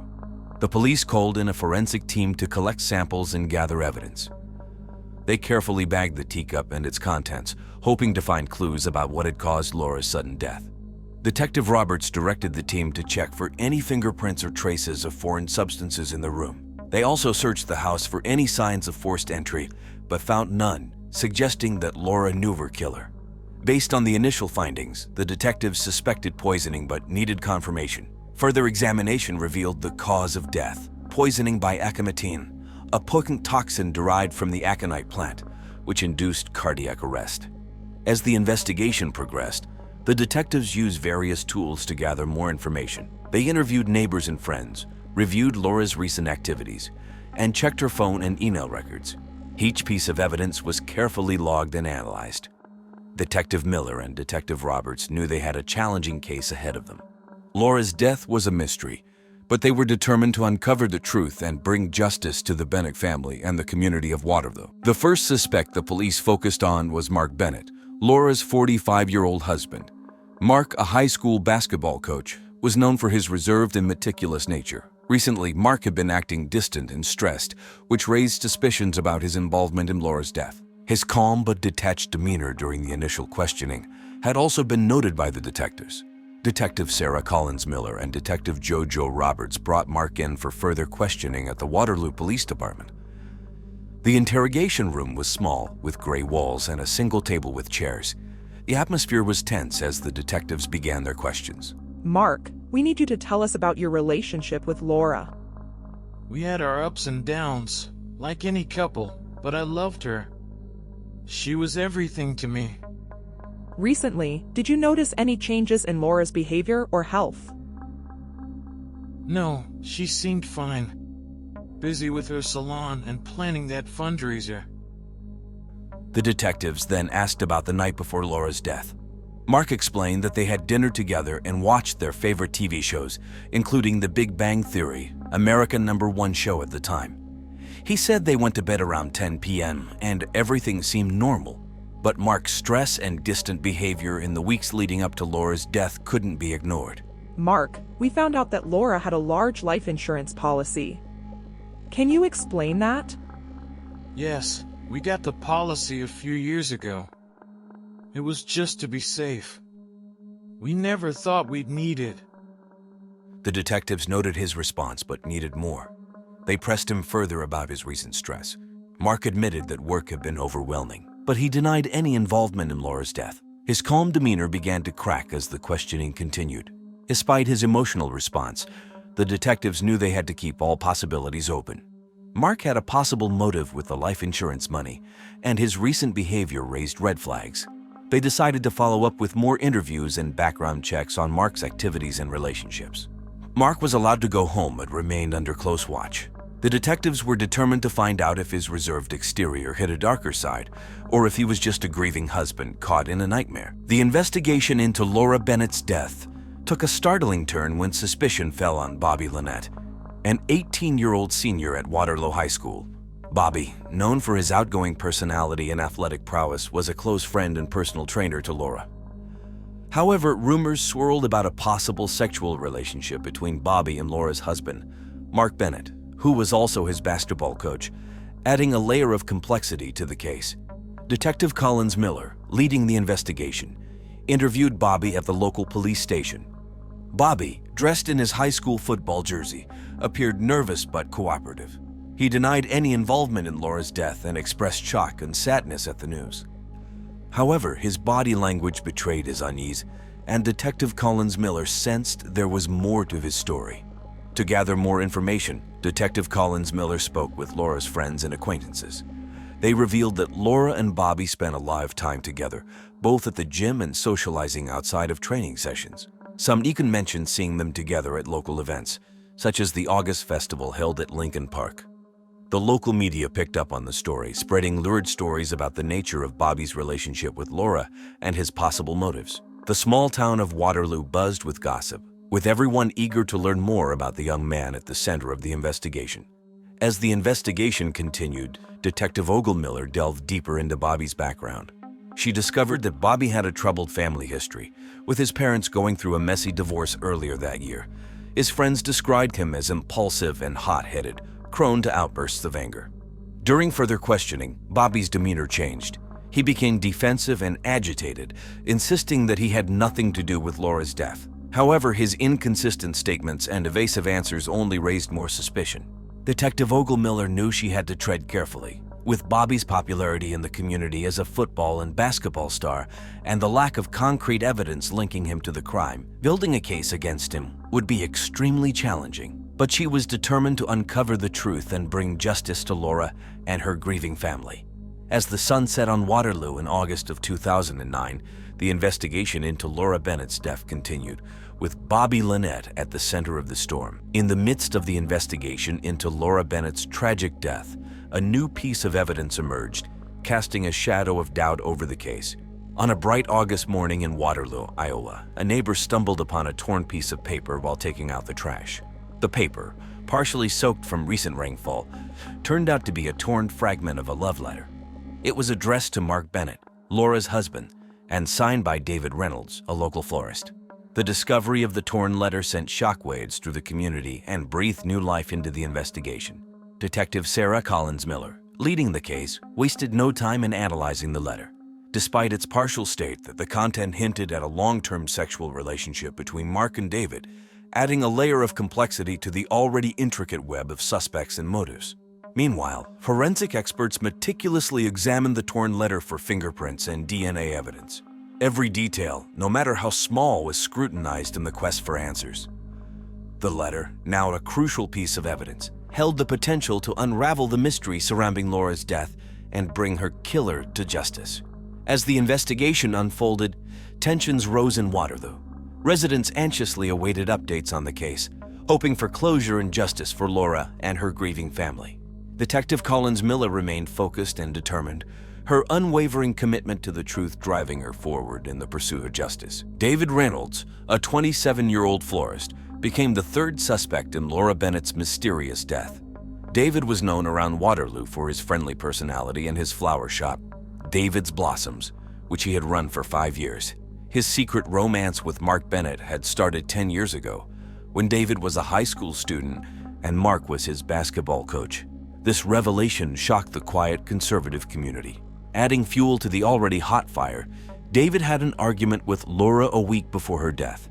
Neighbors reported hearing loud voices and seeing Laura leave David's shop looking upset.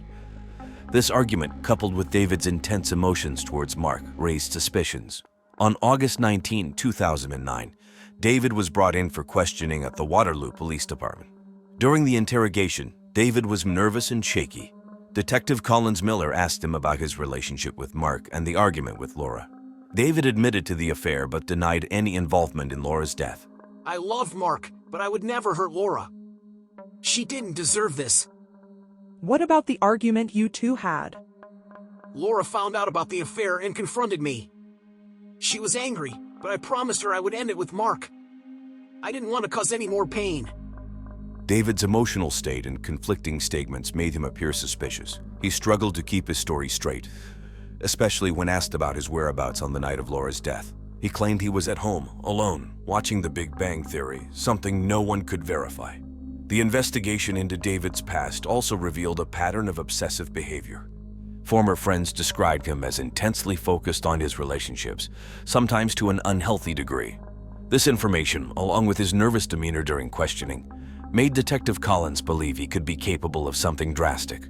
The police continued to gather evidence, checking David's phone records and looking for any signs of a chemotine, the poison used to kill Laura, in his shop or home. The investigation was far from over, and David remained under close scrutiny. On August 21, 2009, the Waterloo Police Department had a major breakthrough in Laura Bennett's case. The police discovered that Bobby Lynette, the 18-year-old high school student, basketball and football star, personal trainer, close friend of Laura, and alleged lover of her husband, Mark, had purchased aconite from an online vendor a few weeks before Laura's death. This crucial piece of evidence pointed directly to Bobby as the person who poisoned Laura. Detective Sarah Collins Miller and her team traced Bobby's online purchase history and found the receipt for the aconite. When they confronted Bobby with this evidence, he broke down and confessed to the crime. He admitted that he had poisoned Laura, hoping to eliminate her and David Reynolds, Mark's other lover, thus having Mark Bennett all to himself. Bobby's plan included using a rare plant toxin to frame David, a florist, for the murder. On the day of Bobby's arrest, it was a stormy evening. The sky was dark and rain poured heavily as the police surrounded Bobby's home. Bobby was taken into custody without any resistance. Surprisingly, he appeared calm and seemed resigned to his fate. During his confession, Bobby revealed details of his meticulous plan. He explained how he had researched various poisons and decided on aconite because it was hard to detect and would cause cardiac arrest. Bobby said he had slipped the poison into Laura's tea on the morning of her death. He hoped that the evidence would lead the police to suspect David Reynolds due to the heated argument he had with Laura the week before. Mark Bennett, Laura's husband, was deeply involved in the case as well. He told police that he had been using Bobby to divert suspicion from his own affair with David Reynolds. He had known about Bobby's feelings for him and manipulated Bobby's emotions to keep the affair secret. As the truth came out, the small town of Waterloo was shocked. Laura's family and friends were devastated by the betrayal and the loss of such a beloved member of their community. However, they were also relieved that justice had been served and that Laura's murderer had been caught. This tragic case of love, betrayal, and murder left a lasting impact on Waterloo. Laura Bennett's memory was honored by the community she had loved and served. Her salon, a symbol of her dedication and hard work, continued to operate under new management, ensuring her legacy lived on. The trial of Bobby Lynette began in December 2009. The case drew significant attention from the local community, with local stations covering the proceedings. The courtroom was packed with Laura Bennett's family, friends, and curious residents of Waterloo. Assistant District Attorney Jane Julie Carter, a 38-year-old known for her fierce dedication, led the prosecution. She presented the case that Bobby's actions were premeditated and driven by his obsessive love for Mark Bennett. Carter showed the jury the evidence of Bobby's purchase of aconite from an online vendor, his confession, and his detailed plan to poison Laura. On the other side, the defense attorney, Michael Reedley, a 55-year-old seasoned lawyer known for his calm demeanor, argued that Bobby was manipulated by Mark Bennett. Reedley claimed that Bobby acted out of misguided affection and was used as a pawn in Mark's plan to cover up his affair with David Reynolds. Reedley portrayed Bobby as a young man caught in a tragic situation, unable to see through Mark's manipulation. Throughout the trial, Laura's family watched with heavy hearts. They heard the details of the love triangle and the tragic events leading to Laura's death. Mark Bennett testified, denying any involvement in the planning of the murder, but his role in the affair with David and his manipulation of Bobby became clear. The jury deliberated for 3 days. On December 18, 2009, they returned with a verdict. Bobby Lynette was found guilty of first-degree murder. The courtroom was silent as the judge announced the sentence: life in prison without the possibility of parole. Bobby showed little emotion as he was led away, his fate sealed. Laura's family expressed mixed emotions. They were relieved that Bobby was held accountable for his actions, but they also felt a lingering sense of injustice. Mark Bennett, despite his role in the events that led to Laura's death, faced no legal consequences. The case left a deep impact on the Waterloo community. People were shocked by the betrayal and the dark secrets that had surfaced. Laura Bennett's salon, one of only 3 in the state of Iowa, continued to operate under new management, honoring her memory and dedication to the community. The town of Waterloo, though shaken by the events, came together to support each other, hoping to heal from the tragic loss of a beloved friend and neighbor. In the aftermath of the trial, Mark Bennett and David Reynolds decided to leave Waterloo. The scandal and publicity surrounding Laura Bennett's death made it difficult for them to stay. In August 2010, they both quit their jobs.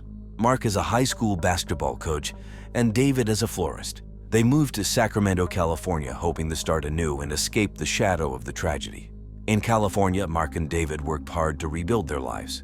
They found new jobs, with Mark coaching at a local community center and David opening a small flower shop. Their relationship grew stronger, and they eventually got married in 2015. Together, they adopted 2 children, creating a new family and a fresh start far from the painful memories in Waterloo. Detective Sarah Collins, now divorced, continued her career with the Waterloo Police Department. Her work on the Laura Bennett case earned her a reputation for her tenacity and skill. She took on more challenging cases and became a well-respected figure in law enforcement. Her dedication to solving crimes and bringing justice to victims remained unwavering. Laura Bennett's family struggled to cope with their loss but found a way to honor her memory. They established the Laura Bennett Scholarship Fund in 2011. The scholarship was aimed at helping local high school students pursue higher education, reflecting Laura's spirit of kindness and community service. The fund received widespread support from the community, with annual fundraisers and events to keep Laura's legacy alive. The town of Waterloo slowly healed from the tragic events. While the pain of Laura's loss could never be erased, these actions helped the community find a path forward. Rachel Calden was a 37-year-old woman who lived in Boulder, Colorado. She was known for her creativity and love of art. Rachel had a degree in fine arts from the University of Colorado. She dreamed of opening her own art gallery someday. She was an outgoing and friendly person who enjoyed hiking and spending time in nature. Rachel was often seen on the trails at Chappaqua Park or strolling through the Pearl Street Mall, enjoying the local shops and cafes. Rachel was a devoted mother of 2 young children, Ethan and Lily. She was deeply involved in their lives, volunteering at their school and helping with their activities. She was part of the PTA at Flaherens Elementary School and often organized art projects for the kids. Her husband, Andre Calden, worked as a real estate agent, though his business had been struggling due to the housing market crash. In the days before she disappeared, Rachel was busy with her art. She had been working on a series of paintings inspired by the fall colors in the mountains. She loved capturing the vibrant reds, oranges, and yellows of the aspen trees. She had plans to visit the Denver Art Museum to see a new exhibit and was excited about an upcoming art fair where she hoped to display her work. Rachel was also looking forward to Halloween. She had already started making costumes for Ethan and Lily. Ethan wanted to be a cannibal warrior, and Lily was going to be a stripper. Rachel enjoyed the holidays and always went all out with decorations and festivities. On the morning of October 12, 2010, Rachel planned to go for a hike. She loved the crisp fall air and the chance to clear her mind. She left her home around 9 a.m., telling Andre she would be back by noon. When she didn't return, Andre grew worried and reported her missing. Rachel Calden's disappearance would shock the Boulder community. She was a beloved mother, daughter, sister, and friend. Her creativity, kindness, and love for her family left a lasting impression on everyone who knew her. Rachel Calden's body was never found, but her disappearance was reported on October 12, 2010. That morning, Boulder was experiencing clear, crisp fall weather with the temperature hovering around 50 degrees Fahrenheit. Rachel had left her home at 9 a.m. for a hike and was expected to return by noon. When she didn't come back, her husband, Andre Calden, grew increasingly worried. At 1 p.m., Andre called 911. His voice sounded tense and anxious as he spoke to the dispatcher. My wife, Rachel, went for a hike this morning and she hasn't come back. I can't reach her on her phone. I'm really worried something's happened. The dispatcher asked for more details and Andre provided a description of Rachel and the trail she usually hiked. The call set off a chain of events that mobilized local law enforcement and volunteers. The Boulder Police Department quickly organized a search. Officers, along with search and rescue teams, scoured the hiking trails at Chappaqua Park, where Rachel was known to go. Drones and K-9 units were brought in to aid in the search. Friends, family, and community members also joined the effort, hoping to find any sign of Rachel. As the hours turned into days, the search expanded. Flyers with Rachel's picture were posted around Boulder, and local news stations like ABC 7 Denver covered the story extensively. The community was on high alert, and tips began to pour in. Unfortunately, none led to a breakthrough. The lack of physical evidence at the scene was puzzling. It was as if Rachel had vanished into thin air.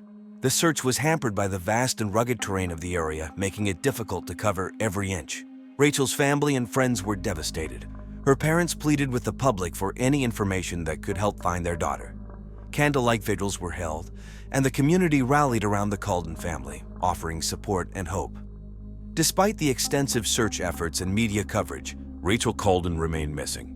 The mysterious circumstances surrounding her disappearance left everyone with more questions than answers. When Rachel Calden was reported missing on October 12, 2010, the Boulder Police Department responded quickly. The clear, crisp fall weather allowed for an extensive search. Detectives Olena Seb and Mark Tucko, known for their thoroughness and dedication, led the investigation. The first place the police checked was Chappaqua Park, where Rachel often hiked. They found her car parked at the trailhead, but inside there were no clues, just a water bottle and her jacket. The scene was eerily normal, with no signs of a struggle or any disturbance. Detective Sev, a meticulous investigator with 15 years of experience, directed the team with precision. She knew every minute was crucial. Detective Tucko, known for his methodical approach, documented every detail meticulously. Together, they interviewed hikers, joggers, and anyone who might have seen Rachel that morning. Despite their efforts, no significant leads emerged. The crime scene was puzzling because there was no crime scene. Rachel had vanished without a trace. This made it difficult for the detectives as they had no physical evidence to work with. No blood, no signs of a struggle, nothing to indicate what had happened to her. The detectives turned to technology for help. They checked Rachel's phone records and social media accounts. Rachel's last known communication was a text to her sister, Emily, the night before she disappeared. It was a typical message discussing plans for the weekend. In the following days, the search expanded. Flyers with Rachel's picture were posted all over Colorado. Local news stations like ABC 7 Denver and newspapers like the Boulder Daily Camera covered the story extensively. Tips from the public were followed up on, including rumors she was eaten by a bear, but none led to Rachel. Back at the Calden home, detectives searched for any clues. They interviewed Andre and the children, trying to piece together Rachel's last moments. Andre was cooperative but visibly stressed. He provided a detailed account of Rachel's plans and their conversation that morning. Despite the extensive search and thorough investigation, Rachel's whereabouts remained a mystery. Detectives Sev and Taco were determined to find answers, but were frustrated by the lack of evidence. The case left the Boulder community anxious and desperate for closure. Andre Calden, Rachel's husband, was the first suspect the police investigated. Andre, 39, was a real estate agent who had been struggling due to the housing market crash. He was described as charming, but had a short temper and a reputation for being controlling. The couple had been experiencing marital problems, and Rachel recently discovered Andre's infidelity. On October 13, 2010, Andre was brought in for questioning at the Boulder Police Department. Detective Alina Sev and Detective Mark Taco conducted the interrogation. Andre appeared nervous but cooperative. The detectives pressed further, asking about the morning Rachel disappeared. Andre recounted their conversation and Rachel's plan to hike at Chautauqua Park. He maintained that he had nothing to do with her disappearance. The detectives knew that financial stress and marital problems could be a motive. They also discovered that Andre had taken out a large life insurance policy on Rachel, which she was unaware of until shortly before she vanished. This policy, worth a substantial amount, raised further suspicion. Despite Andre's cooperation, the detectives noted inconsistencies in his story. He seemed evasive when asked about his whereabouts during the time Rachel went missing. They checked his phone records, but nothing conclusive emerged. However, his financial troubles and the secret life insurance policy painted a troubling picture. Outside the police station, reporters were eager for updates. The community was closely following the case, and Andre's potential involvement became a hot topic. Andre continued to deny any wrongdoing. His demeanor during the interrogation was a mix of calmness and irritation. He insisted that he loved Rachel and would never harm her. However, the detectives remained suspicious. Andre had both motive and opportunity, but without concrete evidence, they couldn't make an arrest. Rachel's disappearance left the Boulder community on edge, and Andre's behavior only added to the mystery. The investigation was far from over, and the detectives were determined to uncover the truth. Jessica Castian, Rachel's close friend and a yoga instructor, became the next person of interest. Jessica, 34, was known for her supportive and caring nature. She had been a confidant to Rachel, especially during the tough times in her marriage. However, Jessica was hiding a secret. She was having an affair with Rachel's husband, Andre. On October 15, 2010, Jessica was brought in for questioning at the Boulder Police Department. Detectives Olina Sev and Mark Taco led the interrogation. Jessica seemed tense but cooperative. Jessica, can you tell us about your relationship with Rachel? We were very close. I was trying to help her through her problems with Andre. Trying to help her marital problems by having sex with her husband? Okay, fine. It was just for the past few months and it was a mistake. I regret it deeply. The detectives pressed Jessica about her relationship with Andre and the days leading up to Rachel's disappearance. Jessica admitted that she and Andre had been seeing each other for a few months. She also knew about Andre's financial troubles and that he had been stealing money from his wife to fund her new yoga studio. The detectives were skeptical of Jessica. She had both a motive and a close connection to Andre, who had a lot to gain from Rachel's disappearance. Her involvement with Andre and the financial support he provided made her a significant suspect. During the interrogation, Jessica maintained her innocence. Her demeanor was a mix of remorse and fear. She expressed guilt over the affair but denied any involvement in Rachel's disappearance. The detectives noted her cooperative attitude but continued to dig deeper into her story. Despite her cooperation, Jessica remained under suspicion. Her affair with Andre and the financial ties between them provided a strong motive. The detectives continued to follow up on every lead, determined to uncover the truth behind Rachel's disappearance. Jessica's life was turned upside down. She faced public scrutiny and the weight of suspicion, all while dealing with her own feelings of guilt and fear. The investigation into Rachel Calden's disappearance was far from over, and every new detail brought them closer to the truth. On October 20, 2010, a week after Rachel Calden's disappearance, new evidence came to light. It was a cloudy, chilly day with temperatures in the mid-40s. A local hiker was walking his dog along a lesser-known trail near Chautauqua Park when he stumbled upon a partially buried item. It was Rachel's phone, covered in dirt and leaves. Greg immediately called 911. The police arrived at the scene within 20 minutes. Detective Olena Sev and Detective Mark Tucko, who had been leading the investigation, took charge of the new evidence. The discovery of Rachel's phone was significant. It was the first physical evidence found since her disappearance. The phone was carefully bagged and sent to the forensics lab for analysis. The detectives hoped it would provide clues about Rachel's last moments. At the lab, technicians worked to recover data from the phone. They managed to retrieve text messages, call logs, and GPS data. The last text sent from Rachel's phone was to her sister, Emily, on the night before she disappeared. The phone's GPS data showed Rachel's movements up until the time she went missing. The data indicated she had stopped at a secluded spot off the main trail. Detectives Sev and Takoa returned to the trail with a team to search the area where the phone was found. They conducted a detailed search, hoping to uncover more clues. They found a piece of Rachel's jacket snagged on a bush, which suggested she had been in that area. Local media quickly picked up on the new development. The community's interest in the case surged, and tips began to pour in again. Some people reported seeing suspicious activity in the park on the day Rachel disappeared. With the new evidence in hand, the detectives re-interviewed Andre Calden and Jessica Castian. They asked about the secluded area and if either had been there. Both denied any knowledge of the spot or Rachel's activities there. The discovery of Rachel's phone and jacket piece revitalized the investigation. It gave the detectives new leads to follow and hope that they were getting closer to finding out what happened to Rachel. The Boulder community remained on edge, eager for answers. As the investigation continued, the detectives remained determined to solve the mystery of Rachel Calden's disappearance. Each new piece of evidence brought them one step closer to uncovering the truth. Peter Elio, a private investigator hired by Rachel, became the next person of interest. Peter, 42, was known for being thorough and professional but had a reputation for pushing ethical boundaries. Rachel had hired him to gather evidence of Andre's infidelity. Just before her disappearance, Peter had reported some disturbing findings to Rachel. On October 22, 2010, the Boulder Police Department brought Peter in for questioning.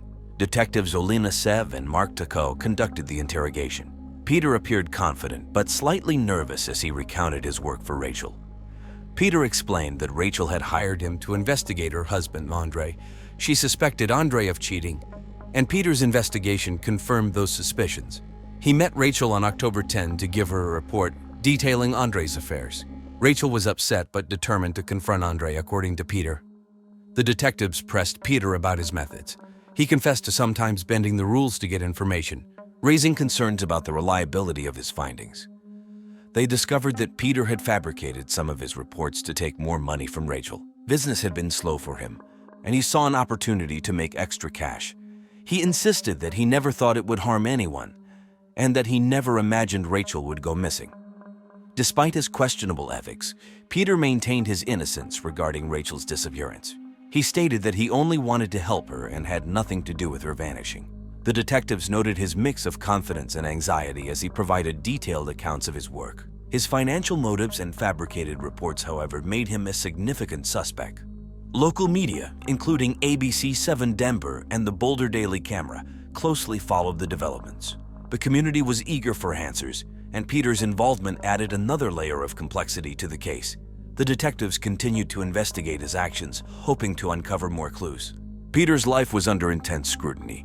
He faced public suspicion and pressure to prove his innocence. Despite his denials, his unethical practices and financial motives were troubling. The investigation into Rachel Calden's disappearance was still ongoing, and each new lead brought the detectives closer to the truth. The identity of Rachel Calden's murderer remains unresolved, but significant suspicion fell on Andre Calden. Andre, 39, was a real estate agent who had been struggling due to the housing market crash. He was known for being charming, but have a short temper and a reputation for being controlling. Financial stress and marital problems, combined with a secret life insurance policy on Rachel, provided a strong motive.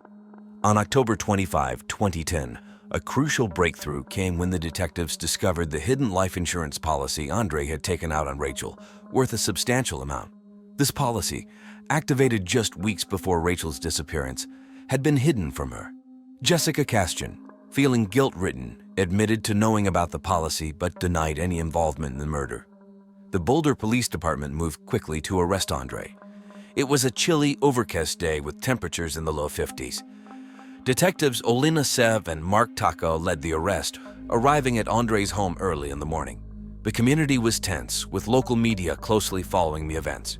Andre was arrested without incident.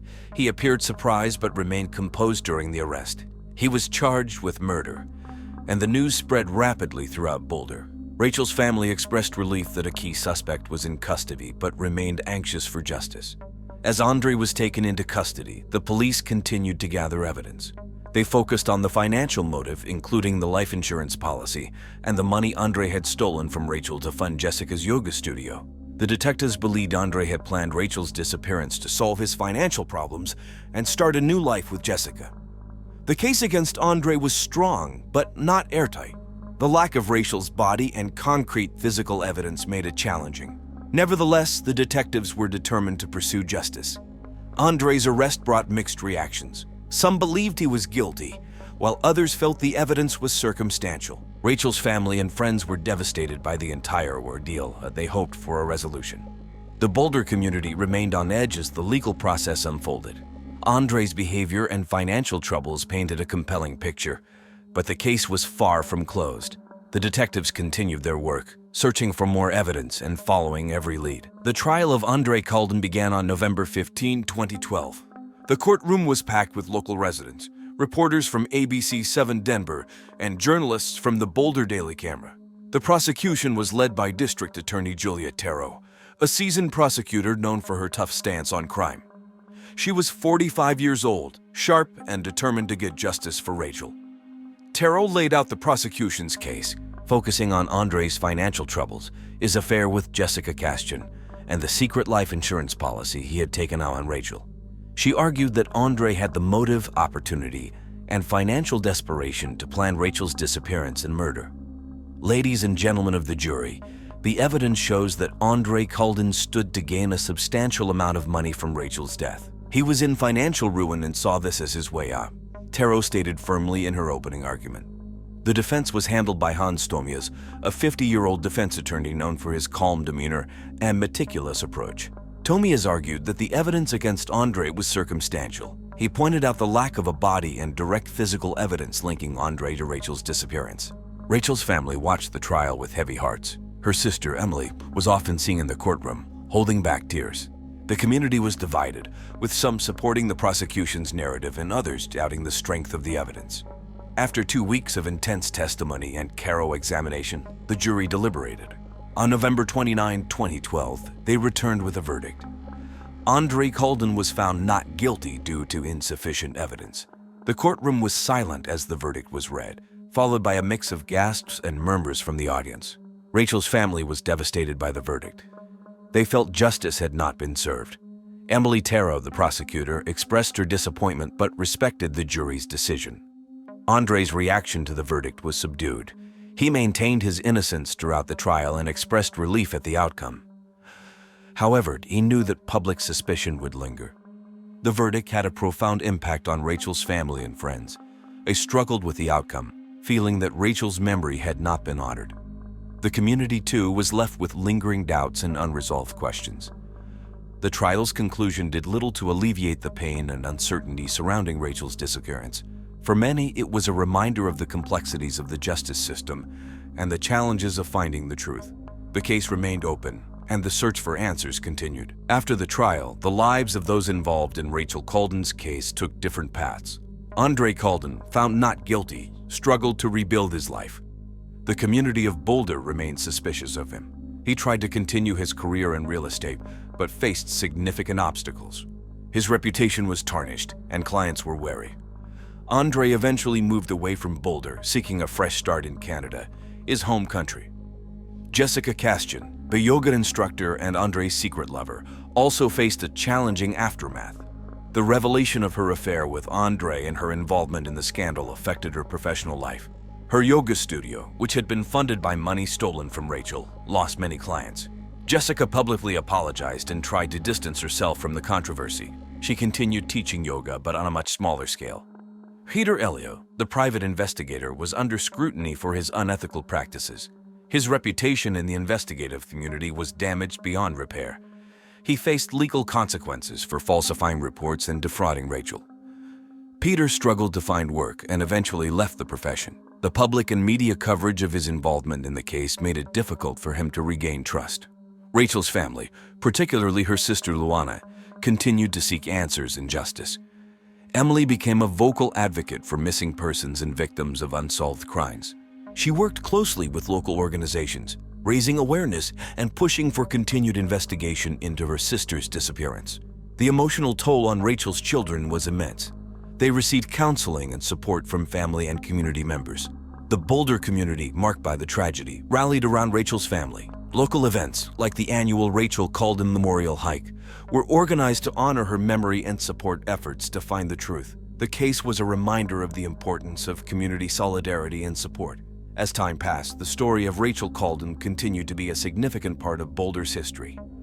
The hope for justice and answers persisted, driven by the unwavering dedication of Rachel's family, the detectives, and the community.